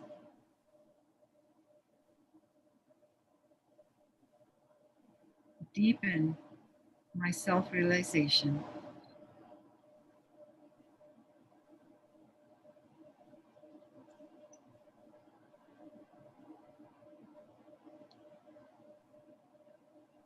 Lift the hand a little higher. Breathe and relax, as if you were just suspended there from that hand. Slowly bring the hand down, but leave your attention there.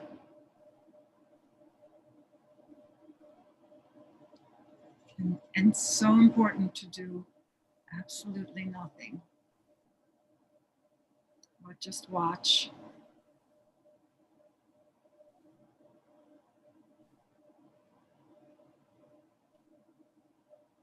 And if you find yourself trying too hard, just, I forgive myself.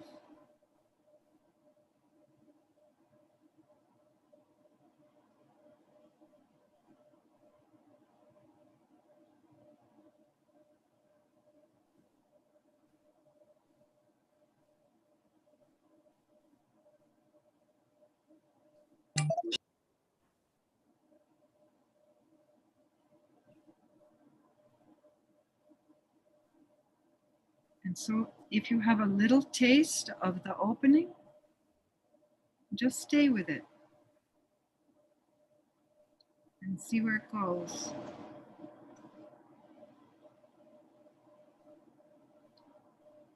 And just relax into it.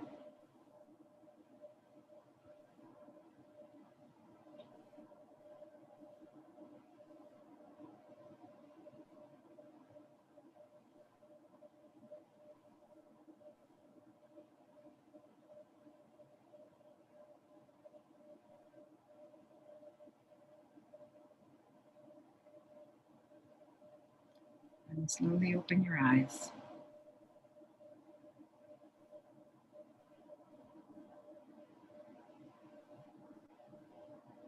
Wow, that was so nice.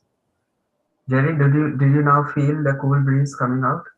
Yes, and I noticed even more extended too than when I was in meditation earlier too. So yeah, I don't think that's a fluke. I think it's I'm like moving that direction. I think that for me, the key that kind of changed something today is kind of envisioning it coming up from my heart. That seemed to somehow shift it for me as far as it changed something, just thinking of it that way. Something that happens is that also as your chakras balance and open up, more strings of Kundalini can reach the top of your head. So the Kundalini is like hundreds of thousands of strings of energy that go up. But of course, if she could reach the top of our head in one shot, then the experience would be overwhelming. Yeah. If we were completely imbalanced, that would be the experience. So the more you meditate, the more tangible is that perception. Yeah. Yes. Okay, so now let's. Yeah. Okay. Yeah. Oh, Priyanka has her hand up. Okay, Priyanka, go for it. How are you doing tonight?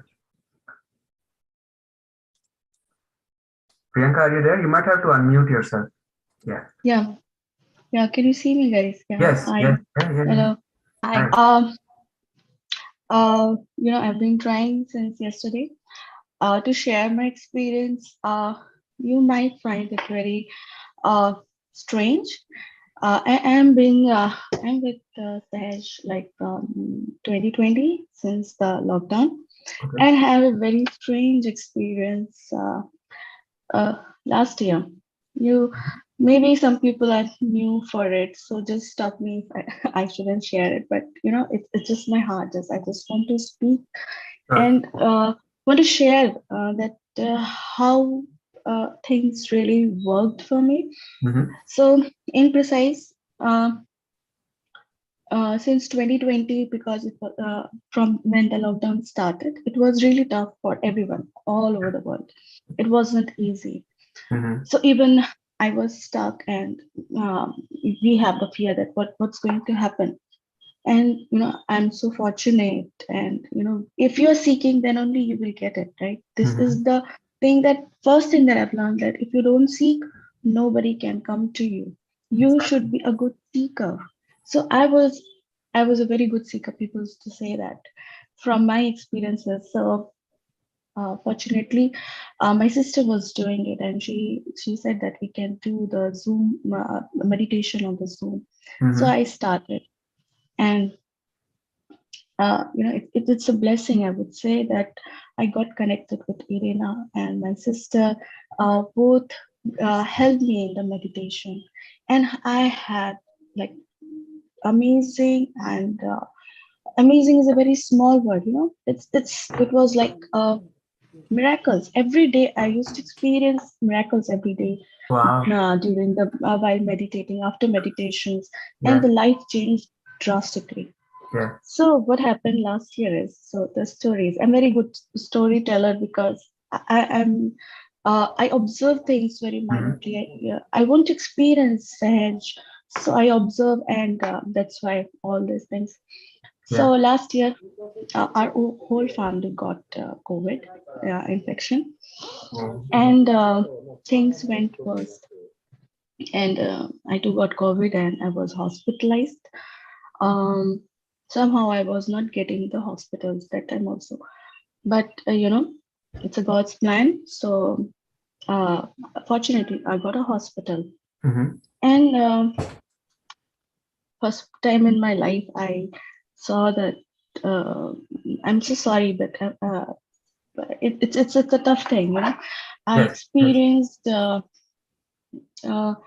first time I saw the dead bodies lying there beside me, and it was terrible. It was terrible and heartbreaking, and it was very, very scary. Very scary that to see things, that how everything is going down, and I was really scared whether I'm going to see my family again or not. So at that time, you will not think of meditation, right? So I tried, with these meditation processes, what I have learned is what my experience taught me, or what Irina and Deepika is like, okay, she is with you all the time. So, I have this thing that I keep communicating with Mataji. Okay, fine. What I need to do is like, okay, I need to find a hospital for myself, a better hospital, because things are not going good. So I will just keep all that, mind was stuck with that. And I have tried all possible ways.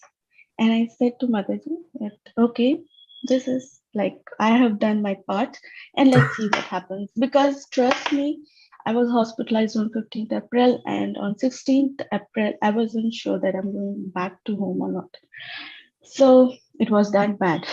So, and I could not sleep, and the doctors was asking that please don't be on phone, just try to keep yourself relaxed, and so that your oxygen level should not fluctuate. And I couldn't sleep because of the surroundings, and there was some light, and I could not sleep at all. So I called up, and because I have called so many people for the hospital, my phone battery was less than 20%. Okay. Okay. So, I Priyanka, just a called up. second. Because we are, not to interrupt you or anything, but because we have so many people, maybe if you could, Yeah, I will just like, shorten the precisely story a I'll little tell. bit. Yeah. Yeah, Please. sure.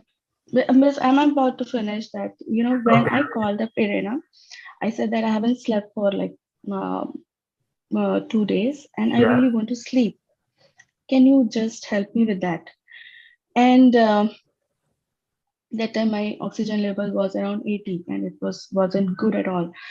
So Irina said okay, and she kept chanting some mantras, and about it went around like 20-30 minutes, and I got to sleep, the best sleep of all these days. And I have seen that many people didn't get to they couldn't come back, and because of her help and Mataji's help, I was able to come back. I got the hospital, and I got the treatment. So whatever the people are experiences, I would say that please, this is something really beyond, and really beyond that everything. It's you can never think of it. I have experienced it in that time, but it's so beautiful, and you just surrender. Surrender is the very right thing, and she will take care of everything. Of course. And you will not, you will experience beautiful things in your life. So just surrender. Don't ask so many questions.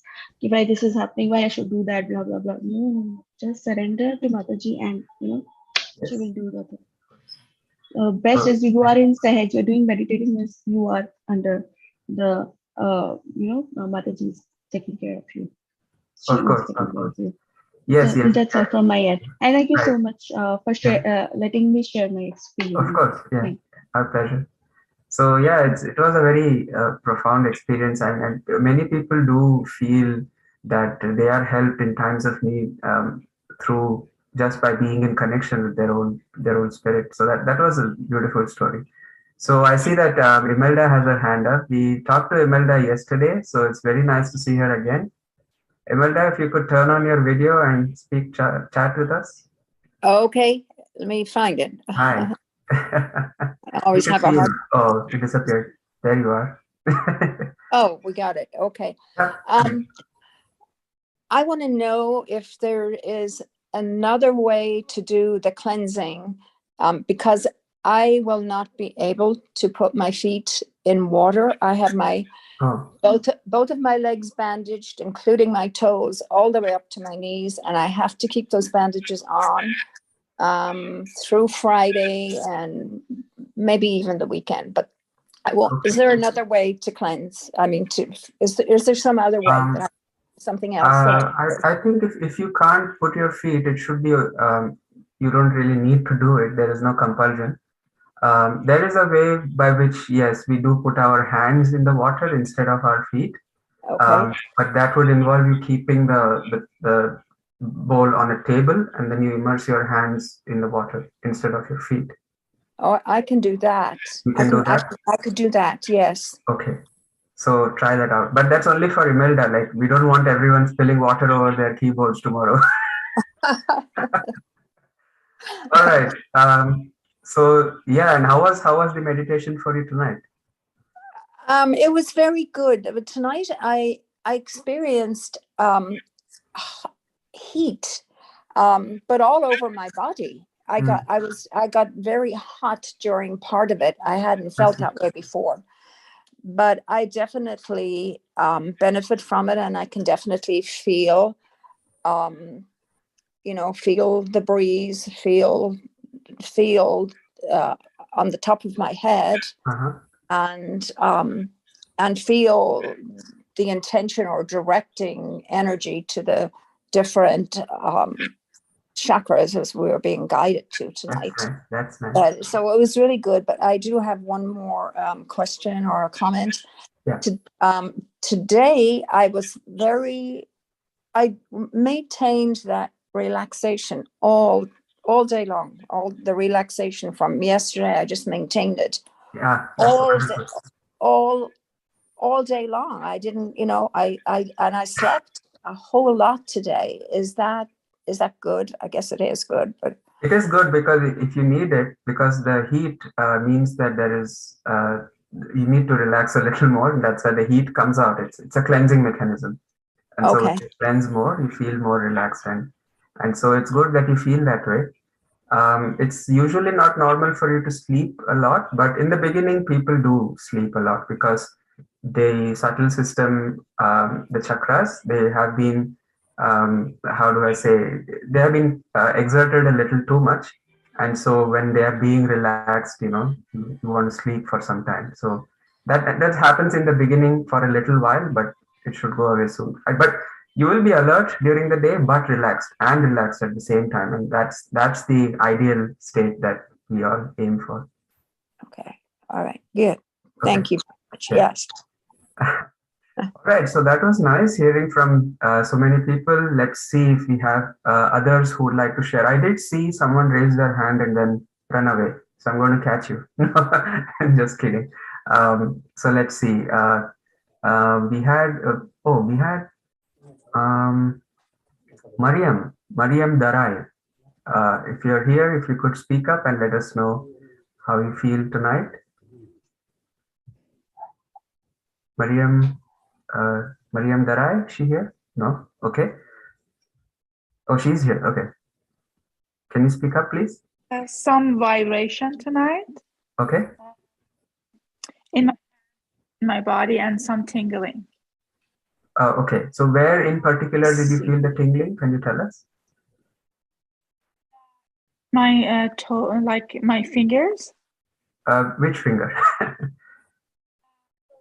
My index finger. Index fingers. Okay. So maybe Rahul, you could tell us a little bit about what the index finger means, just a little bit, not because we'll be dealing with it in detail next week, and then just a short meditation for that center. Yeah. So the index finger here, which one did you feel, Mariam? Was it more on the left side or on the right side, or both?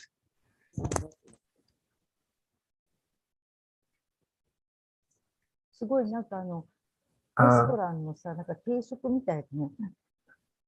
probably she's not here right now. Anyways,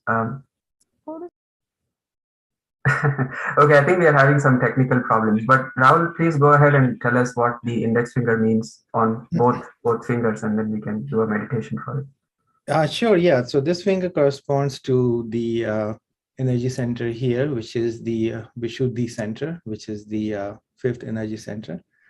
And on the left side, as we have gone through the affirmations, we know that if we hold guilt inside of us, then this side of the center becomes obstructed. And on the right-hand side, it gets obstructed if we don't use our speech, our communication in a polite way, talk sweetly and not use our voice to shout at others or hurt others. So when we are discreet about our communication and sweet in our communication, then the center is in balance. And overall, the quality of this center is that it gives you the sense of collectivity. You feel that you are part and parcel of the whole. And it also gives you this beautiful state of witness, where you can see the drama. The Sanskrit word for it is the Leela. You can see the Leela, the play of life, and not get too much entangled into it, but maintain a very, playful distance and enjoy it. And that way you can keep your balance throughout in all situations of life. So maybe let's just open both the palms back in our lap. Let's take our attention to top of our head.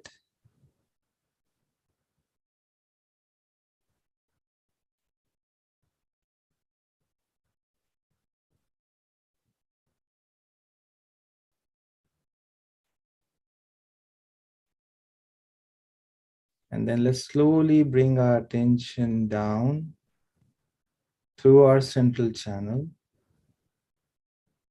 down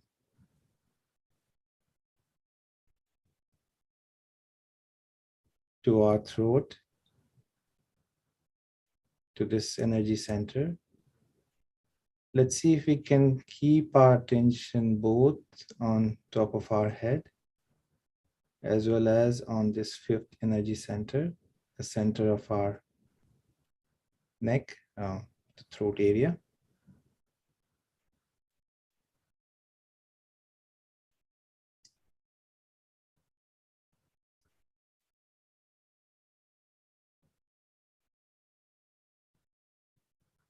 And we just affirm inside.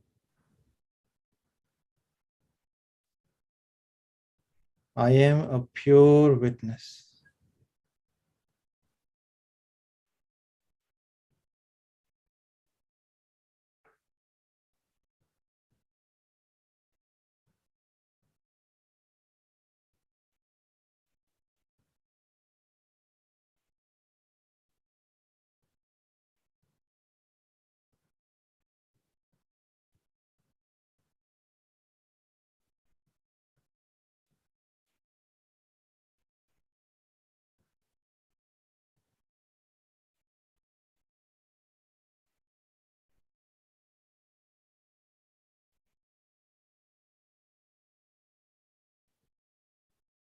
I am part and parcel of the whole.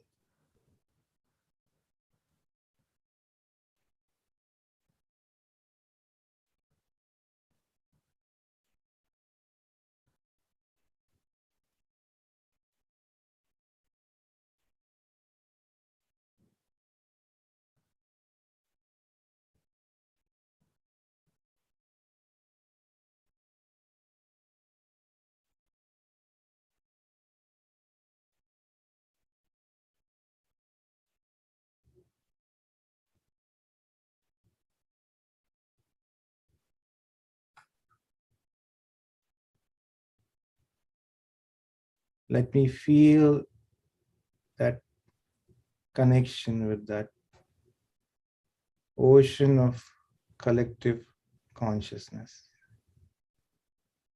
where the boundaries of me, mine, I dissolves. And we are all just one.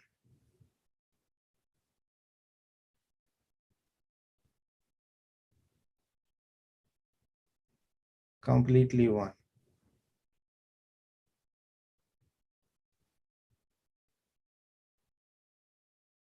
There is no duality. Just one awareness, one love.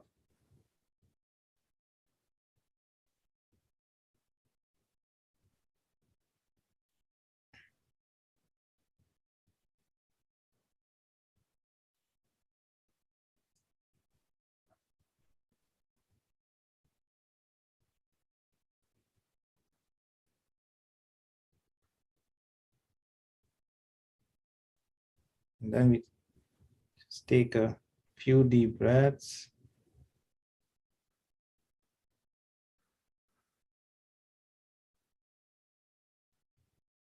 Feel the connection between the fifth center, the throat, and the top of our head becoming stronger.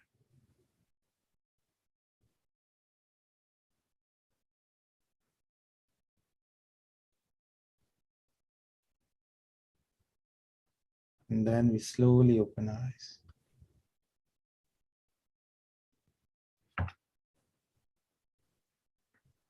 Oh, thank you so much, Rahul. That was profound as usual.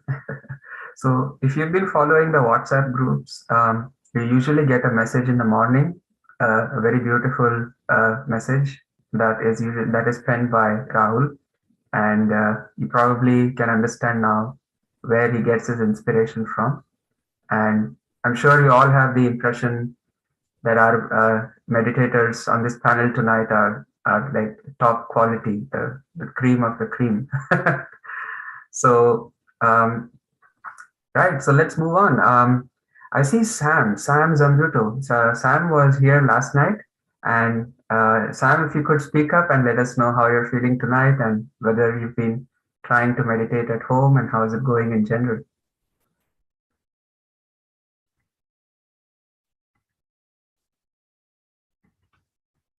Hi, Sam.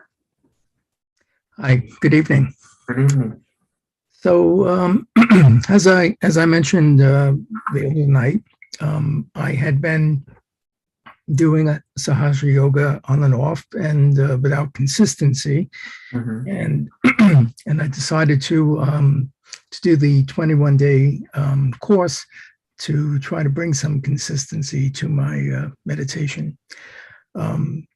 Interestingly, as I would do my meditations in the past inconsistently, I actually never really would feel anything, never feel any tingling, never feel anything. I would feel calm and peaceful. I'm typically a pretty calm and peaceful person anyway, but I would feel very calm. And I can see that. so tonight, interestingly, I did feel the cool breeze, which, so nice. Like Jerry said, it was kind of must be a draft tonight because I wouldn't imagine it was happening, but it is. So I should accept that, and that's good. That's great. That's so nice to hear that you're feeling it. Because you did mention that you weren't able to feel it, right? Despite having been, yeah. So it's monumental actually that it's a momentous occasion, as they say. Yes. When you're able to feel it. Very good. Very happy. Yeah. So you mentioned last night that you had some stiffness on your left pinky, right? Yeah, left side of my hand. Yes. Yeah. And how is it now? No feeling like that at all. Great. I was wondering, just not to take too much time, but I was wondering after the session, about 5 or 6 years, I think it was 6 years ago, I ruptured a disc in my lower back and had very excruciating nerve pain from it, which over time resolved somewhat. I actually had surgery, which I was hoping was going to resolve it completely, but never did. So I still have this referred nerve pain to my left foot, and in particular the left side of my left foot. So I was thinking last night as I was feeling this sensation in the left side of my hand, I was thinking, I wonder if it has anything to do with the left side of my foot. You mean the left pinky, right? The toe, pinky toe? Yeah?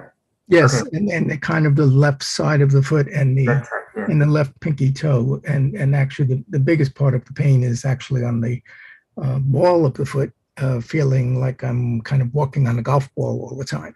Ooh, that's rough. So Heidi, can you tell us like what the connection is between the left side of the foot and this left pinky here and the left pinky toe and what chakra it corresponds to and the lower back in general? Well, everything is connected. You made that connection, so that's good.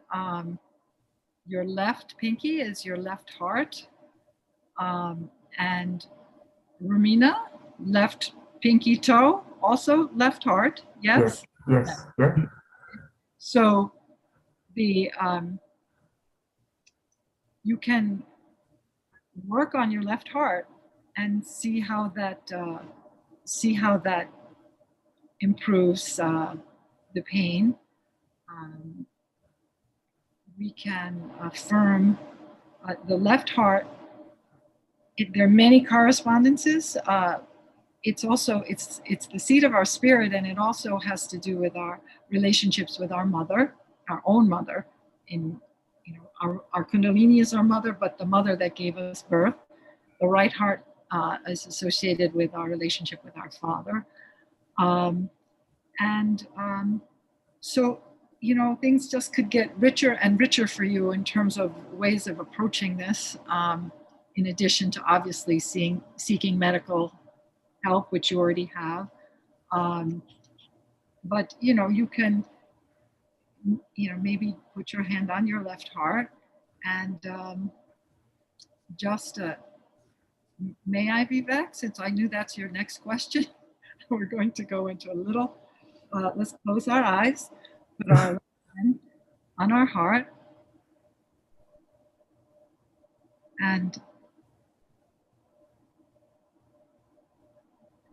just connect there to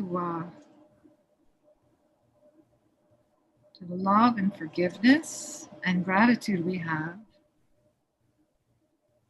for the mother that gave us birth, because we're here, we're in this body, in this lifetime, in this amazing lifetime with all its possibilities, and we can ask our Kundalini, our mother Kundalini,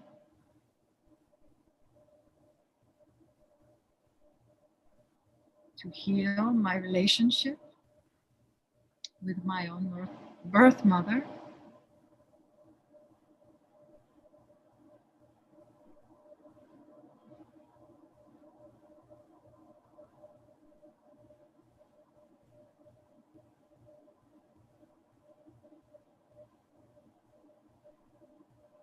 and to heal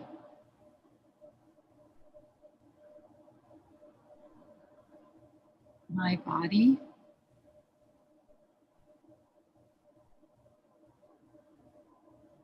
as I heal my heart.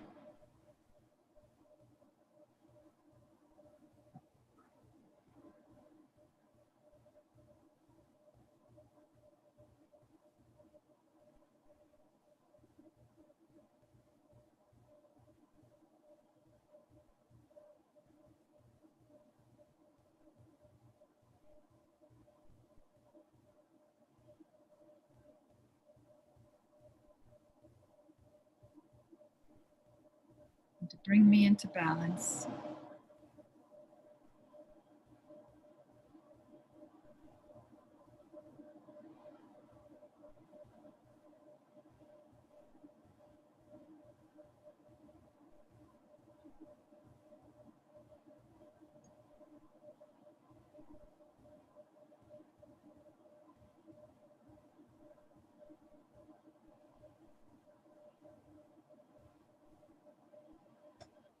And we can gently open our eyes.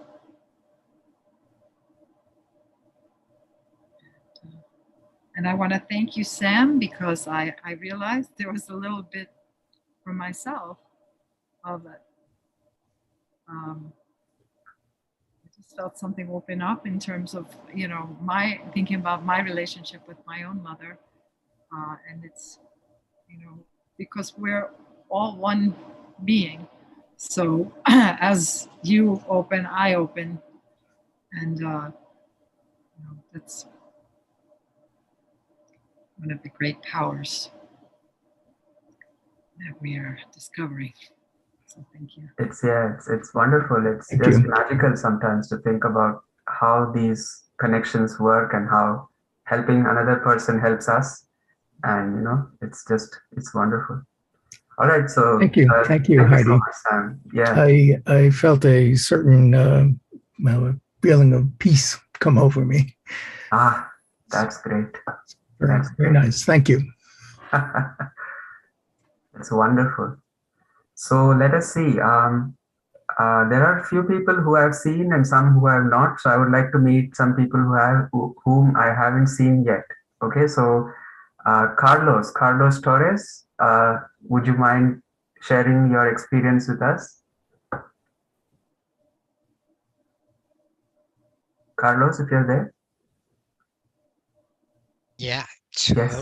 Yes. Hi, everyone.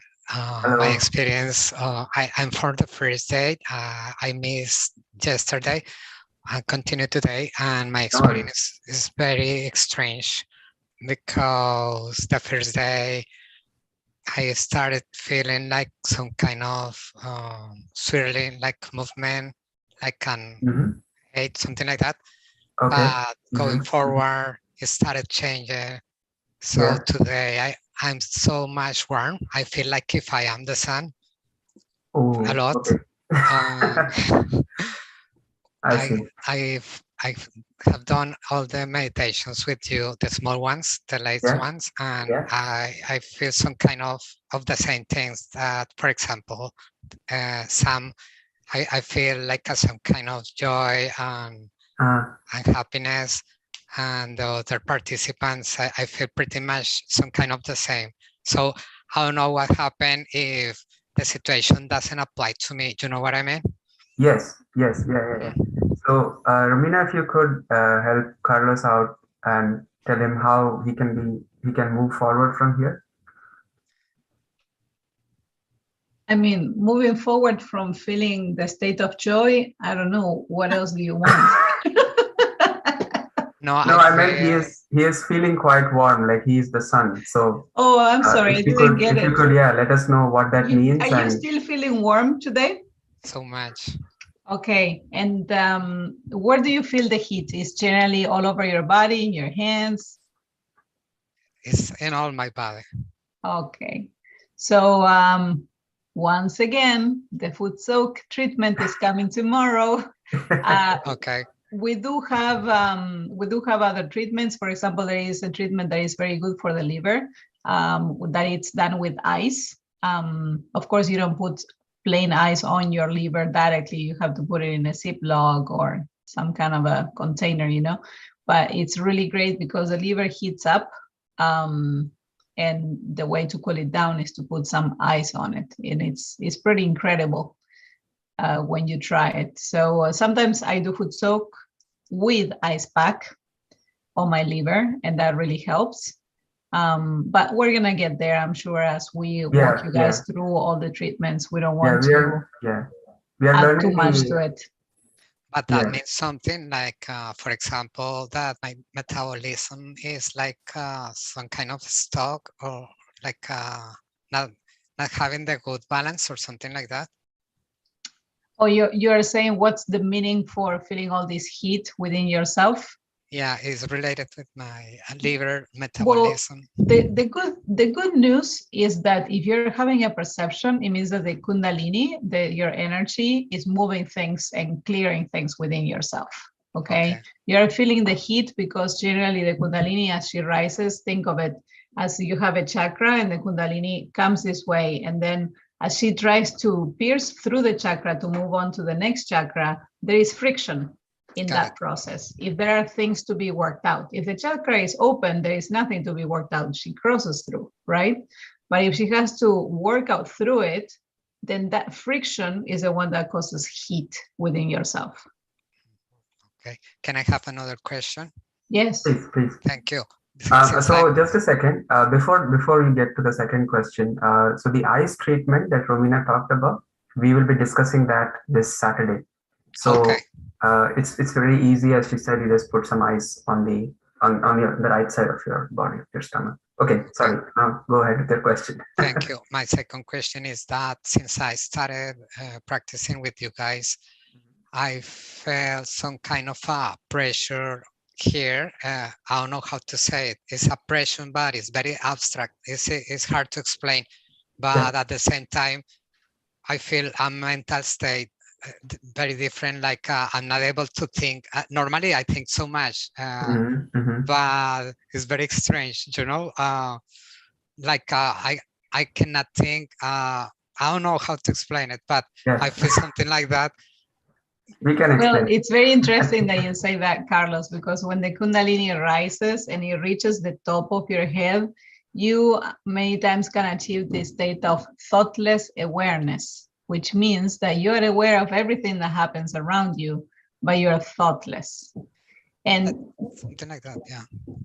Yeah, and that, I mean, I have to say that that's a state of meditation that, once again, I don't know what's happening with these people that attend this session, but they're having experiences that go really fast. And, you know, people may take years to actually experience this state of thoughtless awareness. So again, that's a huge blessing. And the fact that probably you're feeling a little bit of pressure is, once again, is the Kundalini going through, because think of the ego and superego that are at the level of your Agya, right? When she goes through again, there may be a little bit of friction, and that may be the physical perception that you're having. But if at the same time you are thoughtless, well, I mean, you're lucky. Thank you. Because to tell you the truth, I was like, I feeling fear, but not at that time when the state has passed by. But yeah. I say, what happened if I drive in and that happened or something like that? But I was aware, I just said, I was aware of everything, but now I didn't use many talks as I used to do. And it was very hard to have it. And, you know, I was very surprised. And yes, these perceptions can be, some people, because these are new perceptions, and it can be scary for some people, especially with such a great experience like the one you're having. But just, I mean, from my experience, I can definitely tell you that the Kundalini is harmless. You know, if you awaken the Kundalini with, let's say, in a dharmic way, the Kundalini will never, ever harm you, you know? Okay. Thanks a lot. Right. Thank you, Carlos, for your questions. So do we have Valerie P on this call tonight? Valerie, are you there? Or maybe she left already. Okay. I probably missed her because it appears that she had something to share, but we probably missed her tonight. Okay, no worries. So let's move on. I see Leon. Leon Knight, are you there? Can you tell us how's your experience been? Leon, you might need to unmute yourself. Okay, maybe he's in there. So Julie Marie Reader, are you here? Can you? Yes. Yeah, I'm here. Yes. Can you turn on your camera so we can see you and talk to you? Yeah, my video's on. It's just my picture on there because I'm like still in meditation mode. I'm in my room with candles lit. So okay, no worries. Would you like to share what you felt tonight? And yeah, tonight was the first thing I really felt something that was remarkable. I actually felt on the top of my head, like I felt that there was a seed that was planted there the first day that I started, and I saw that seed sprout today. Wow. And I'm actually happy that you called on me because I was going to share my experience with you today, because I thought that it was pretty remarkable that the Kundalini was speaking to me about how there is a seed growing there now. Wow. A seed of forgiveness and a renewal in the body, mind, soul, and spirit. Because I have started this meditation. Yeah. And something has sprouted now inside of me that is growing that nobody can take away. Ah, you said it. Rahul, do you care to add a few comments to that? Yeah, when I saw I saw two very small green leaves. And I was called up through the spirit, and I was told that there are things in the world that could try to stop you from growing through the spirit. Because of course I was questioning why this seed has now sprouted inside of my head. Yeah. And there is a plant growing there. A lotus. It's a lotus that's growing. So I had questions, but I knew that I know that what I'm witnessing and feeling is beneficial. Yes, it is. And yeah, and Rahul can probably add a few comments to that. Okay. Yeah, I just want to say is that just trust the love that you have felt in your heart. This love is much more powerful than any negativity, any limitations of our own being that can prevent us from achieving our full potential. And everything is contained within this love, and nothing can stop you from being there. So just trust it and have complete faith in what you have felt. And, nothing can prevent this sprout from becoming a strong tree. Yeah, and if I were to give a slightly religious context to this, if I remember correctly, in the Bible, it is said that the kingdom of God is like a seed which sprouts, and then it grows into a tree, and then like all the birds of heaven come and rest on it. And so it's I'm reminded of that parable when listening to you, because it's a divine experience. That's why. Anyways, so thank you so much, Julie, for sharing that. That was really nice to hear. Yeah. So let's move on to someone else, because I'm really looking forward to hearing such beautiful experiences now. So let's see. If you want to speak, please raise your hand. I'll get to you. Or I'm going to pick someone. So I see Brenda Hamilton. Brenda, are you here? Could you share your experiences with us, or any questions you might have? Brenda, if you're here. Okay, I guess she's not here. Rini, are you here? I see your name on screen, that's why. There's no Rini. Okay, I see Reena. Now, Reena, are you here? Yes, I'm. Yeah.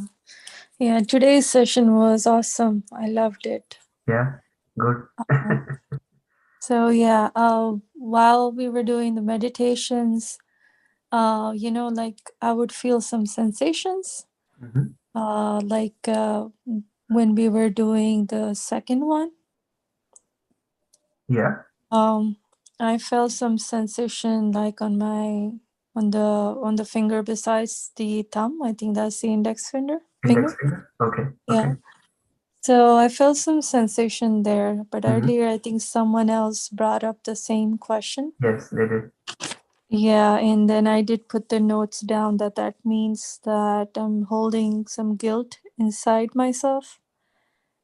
So thank you to Rahul for doing that meditation. Yeah.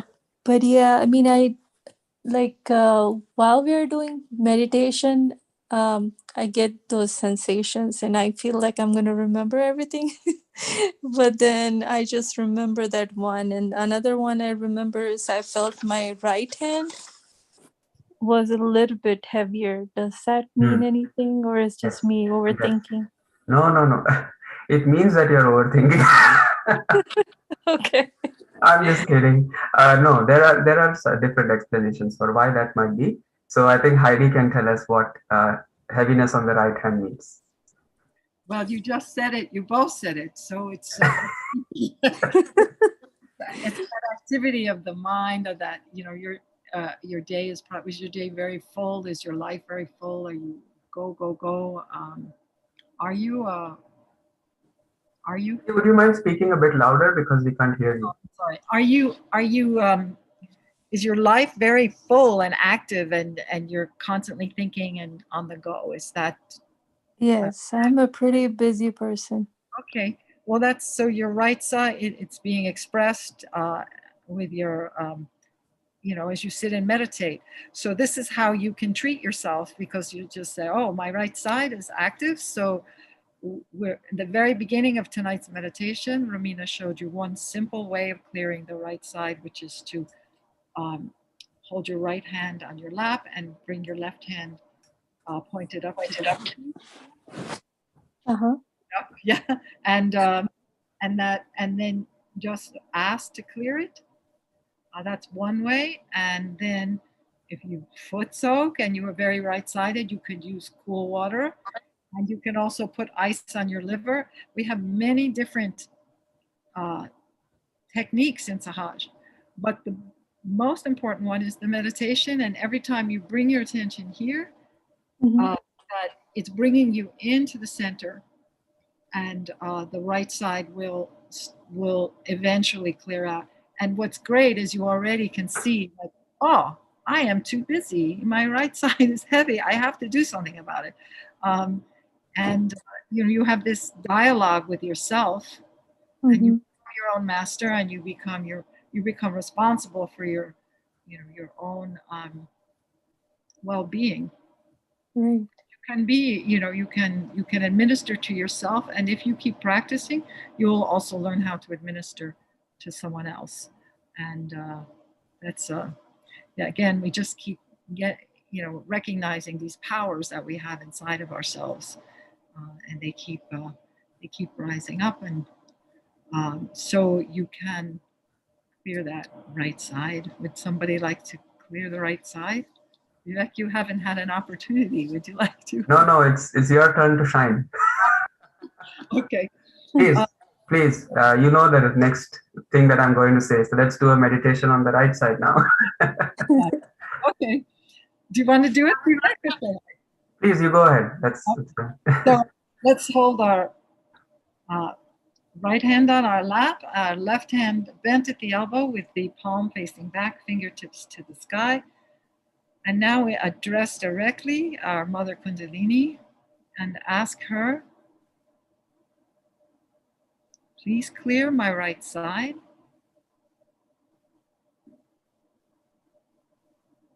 All the busyness, rushing,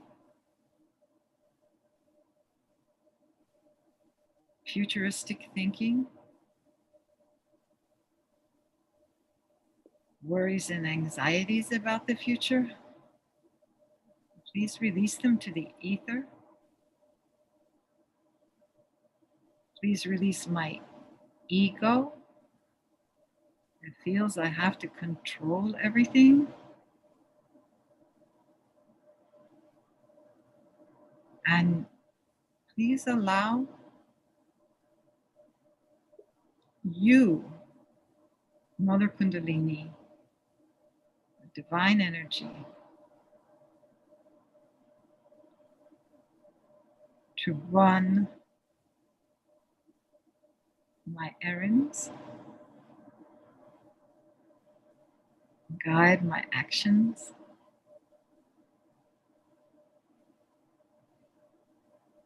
soothe my thoughts,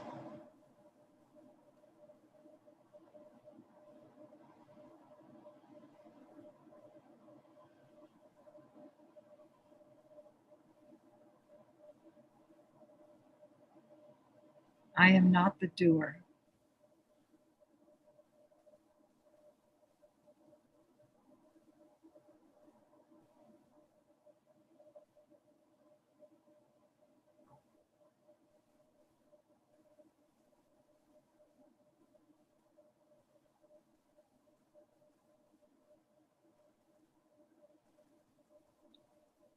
I innately know the right action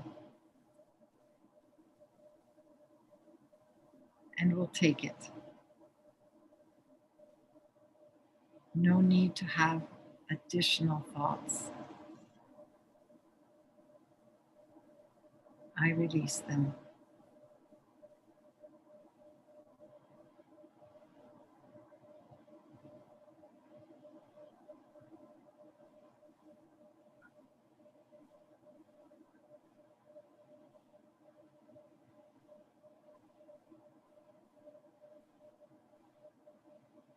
And again, I forgive myself. To err is human.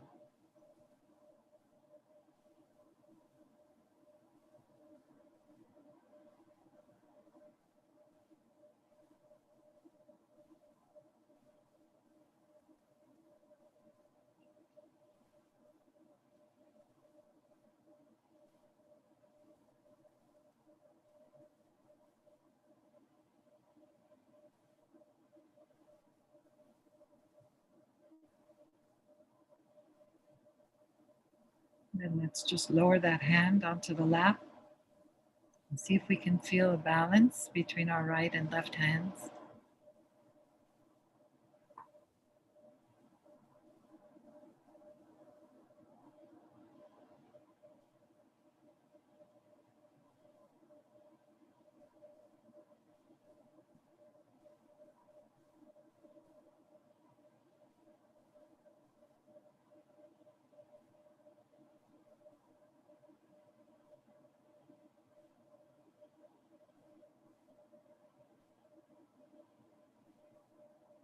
Again, maybe we can forgive the thoughts again. I forgive.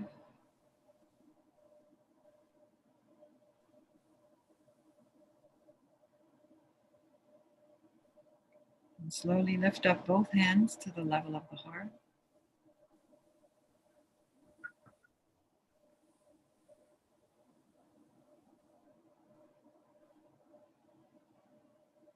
Keep drawing the attention to the center channel and the top of the head.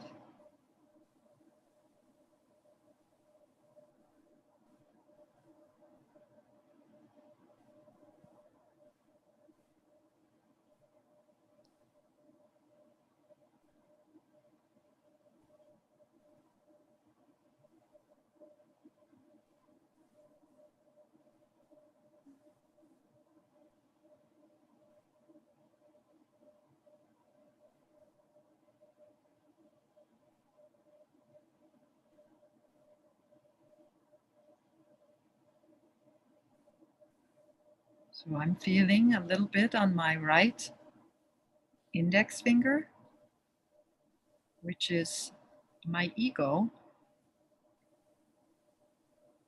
So I'm going to just acknowledge my ego, because the ego is what gets me up in the morning and gets me through the day. So I'll pay a little homage to the ego and ask to calm it down.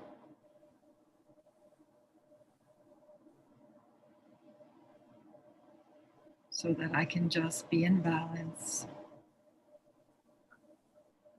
and feel the energy at the top of my head.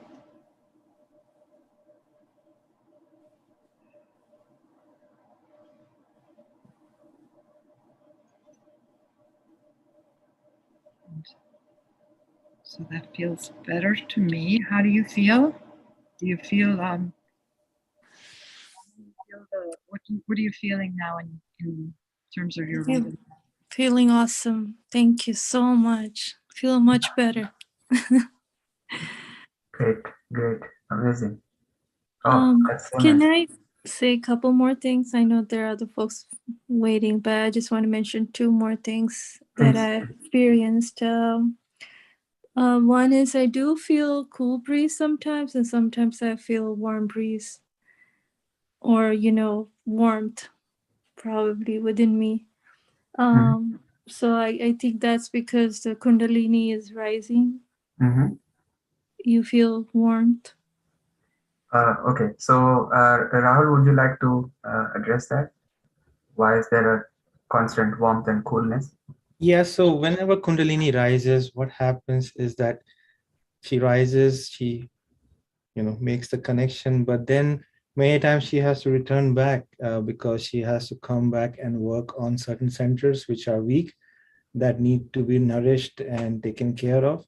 So this process goes on in an iterative way for some time, where she makes the connection, but then she again comes back down and she works on certain centers. So as you know, whenever she's working on certain centers, opening them, the heat is the byproduct, and that is where you would feel that the vibrations shift sometimes between coolness and then heat. Also, everyday life brings different stresses to us, and our own thinking, also the patterns of our own thinkings bring old catches back. So it's a process, and Kundalini is continuously working on our inner being and clearing it out. And that is why the vibration shift. But as you meditate regularly and you do all the techniques of Sahaja Yoga, your connection becomes stronger and stronger and stronger. And then that doesn't happen anymore. You feel on a more consistent basis the feeling of coolness flowing on both your palms and above your head.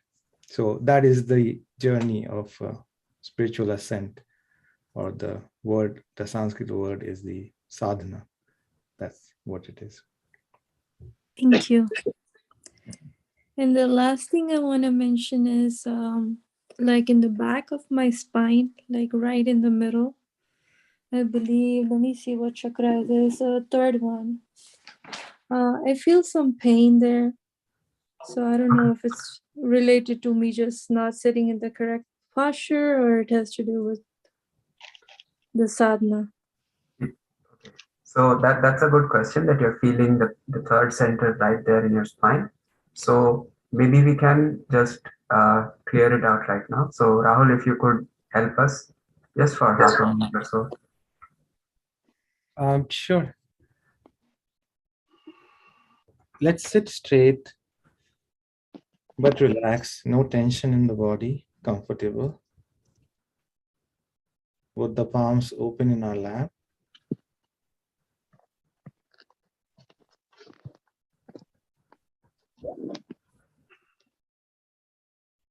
Let's take our right palm and place it on our third energy center, which is the center of our belly, our stomach.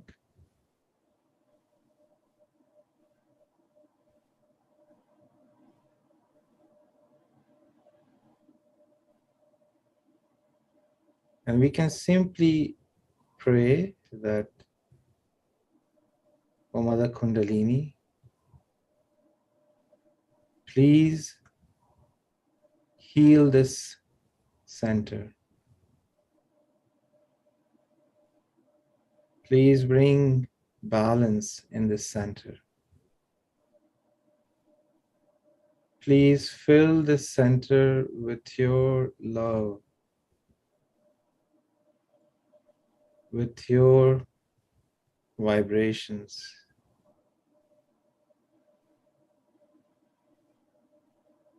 with your soothing motherly grace.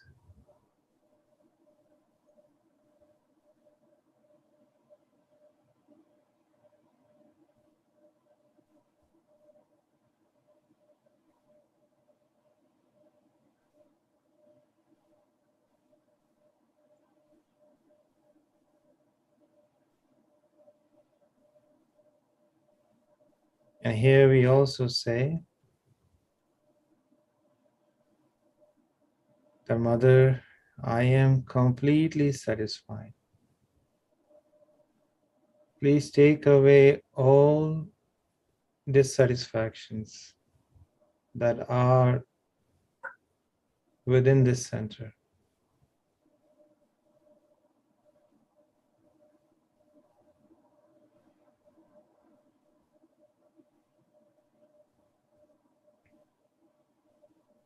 Let's breathe in deeply, fill your belly with air.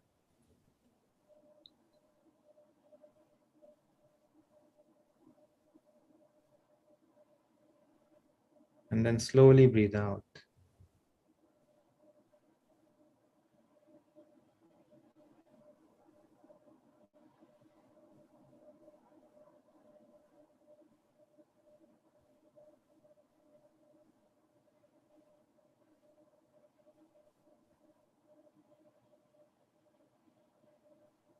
Mother, in my spirit, I am completely satisfied.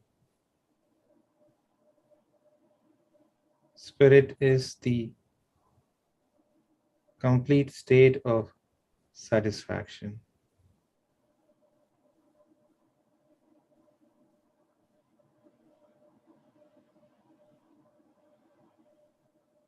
It is Purn, complete. I am complete.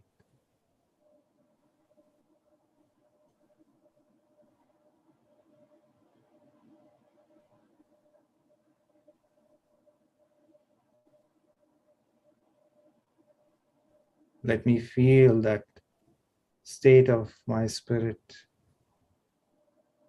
which is completeness, which is contentment,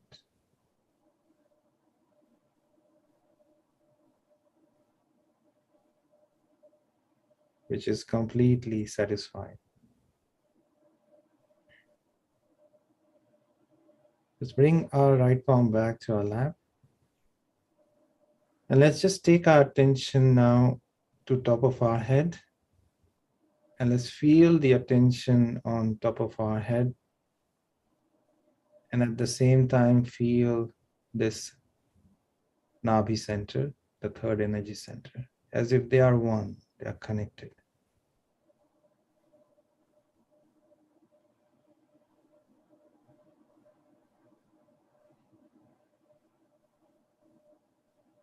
Let the Param Chaitanya, the all-pervading power of divine love, enter through our Sahasrara, through our Sushumna, and fill our Nabhi center with the nectar of satisfaction.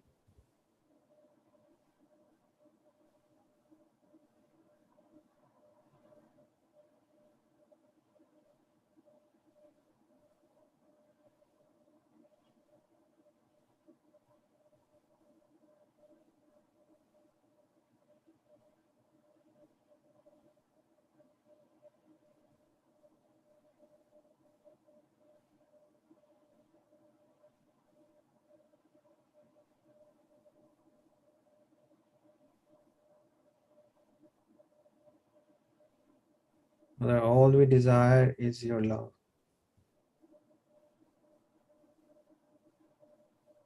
Please fill us with your love, with your vibrations.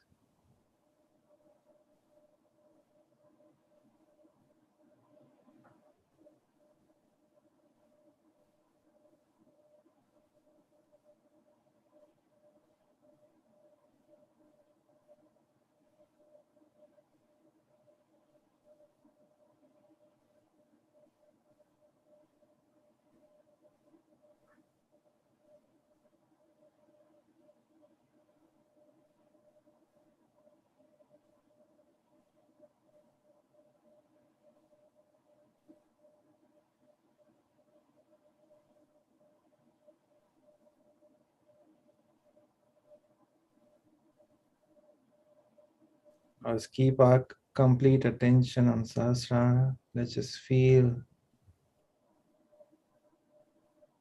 the silence, the peace of our Sahasrara.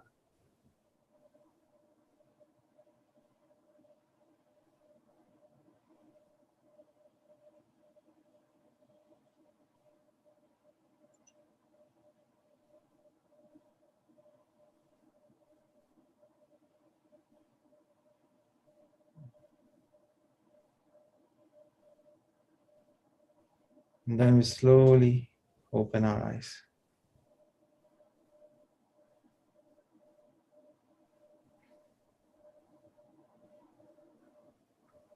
Wow. So thank you so much, Rahul. That was really wonderful. So I see Peter has raised his hand, and I think this would be the last question of tonight. So Peter, what would you like to tell us tonight? You need to unmute yourself, Peter.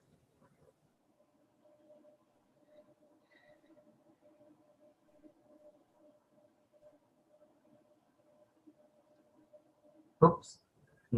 Okay. Stop hitting buttons. Hey, I've been here 3 out of 4 nights and I couldn't get here tonight. I had family issues I couldn't get out of. No worries. I was hoping to try to get in the small room or one of the little groups that you have because I was in something like that last night with some other people. Okay. I've been sitting here patiently waiting to see if I could get on to someplace else. Okay. Do we have, I think all the breakout rooms are closed for tonight. What? Oh, yeah. Really sorry about that. That's not nice. Oh, I'm so sorry. Um, would you mind coming back tomorrow? And then if you can come early, we can accommodate you and explain what happened tonight. Is that possible for you? Yes. Okay. What time will people be here before the thing starts? Okay, so what I meant was if you join at around 8:45 p.m. Eastern tomorrow, then we can put you in. Sorry, what was that? How am I going to get caught up on what I missed tonight if I come at the regular time? Yeah, so you will be put in a separate breakout room, and then someone will help you with whatever you've missed out on. Does that sound like a good plan? I'd really rather wish I could get somebody right now. You did 3 out of 4. That's amazing. Yeah. Right now, just showing up and having the courage to put your face out and to ask is already, you're already moving your energy. You're okay, and you're amazing. So just. Well, I have 2 teenage daughters that are 15 and 17, and one hasn't been talking to me, so I had to address that. And the 17-year-old had some problems that I had to help her through. Okay. And this is the first moment I've had for myself. It's all right, Peter. It doesn't matter. So, Linda, would you mind telling us how this will work? We'll have someone to help Peter out tomorrow, right? Well, actually, one suggestion, Peter, would be that, there's a recording of every day's session. Where do I get this? Yeah, let's show you where to do that. If somebody could put that link in the chat. It is just put in the chat. It's in the chat. Well, I clicked on the link and it brought me here. No. Not the Zoom link, Peter, the recorded version. Maybe we could just give the recorded link, I guess, instead of the website. Yeah, it's in the Zoom chat. It's in the Zoom chat. Okay, so there's a YouTube video on Zoom, Peter. You can just click on it and then it will take you to the recorded version. And it'll cover what we did tonight? Exactly, yeah. I really want to get this. I found out I'm in Charlotte, North Carolina, and that there's 12 or 1,300 people doing that here. And I got somebody's phone number. I just wasn't able to call by the time it was late, and I didn't want to wake them up or be disrespectful. Okay. Yeah, the recording is just this, it's basically the whole program. You can stay for the whole, really long time. So you won't miss anything if you watch the recording. Okay, I'll do that. You will hear this conversation as well. I will be back again tomorrow night. And yeah, we really look forward to seeing you tomorrow, sorry. All right. So nice seeing you, Peter. Since I got one question still, which you said that I could throw out there. Please. Is this a substitute for religion? Or is this its own religion? It's not. So we believe that religion, really the word itself means to connect. Like in the Latin, it's religio, which means to connect back, which means connect to your own source. And so you can say in a way it's a substitute for religion, but there is no organization about for religious purposes or anything. This is pure meditation and your own experience of your own self-realization. Well, years ago, I had somebody that was going to teach me meditation, and we stared at a candle and breathe in blue and suck in yellow, and my legs hurt. Okay. I see. That was a different technique. That's all I can say. We don't do all those things. I know what you're doing. You tie your head up and you get the protected area. I mean, I have been paying attention. I didn't know what big piece I missed tonight, if any. I see. Yeah, why don't you look at the recorded session and then you'll know if you missed anything important. Okay? Okay, thank you very much. All right, thank you for coming. Daughters? I'm sorry? All the best with your daughters. Oh, Lord. Yeah, it's a struggle. No, it'll work out, especially if you start meditating. You will see. Yes, I need to be calmer. Yes. Thank you. Anyways, okay, so now we will conclude the session. Thank you so much for your patience, everyone. You have been the most wonderful crowd of people we have got the chance to interact with. If you don't know, you've been sitting around here for 3 hours now, and that's like hats off to your patience for doing that. But I hope you enjoyed every minute of it, because I did, and I certainly look forward to seeing all of you. I won't be on tomorrow on like the live screen. There will be someone else helping you, and so I'll be seeing all of you next week when we do the centers. Like we go more into detail about these centers. Okay, so do we have like an exit slide? Yes, thank you so much. So that concludes the session tonight, ladies and gentlemen. Thank you so much for coming.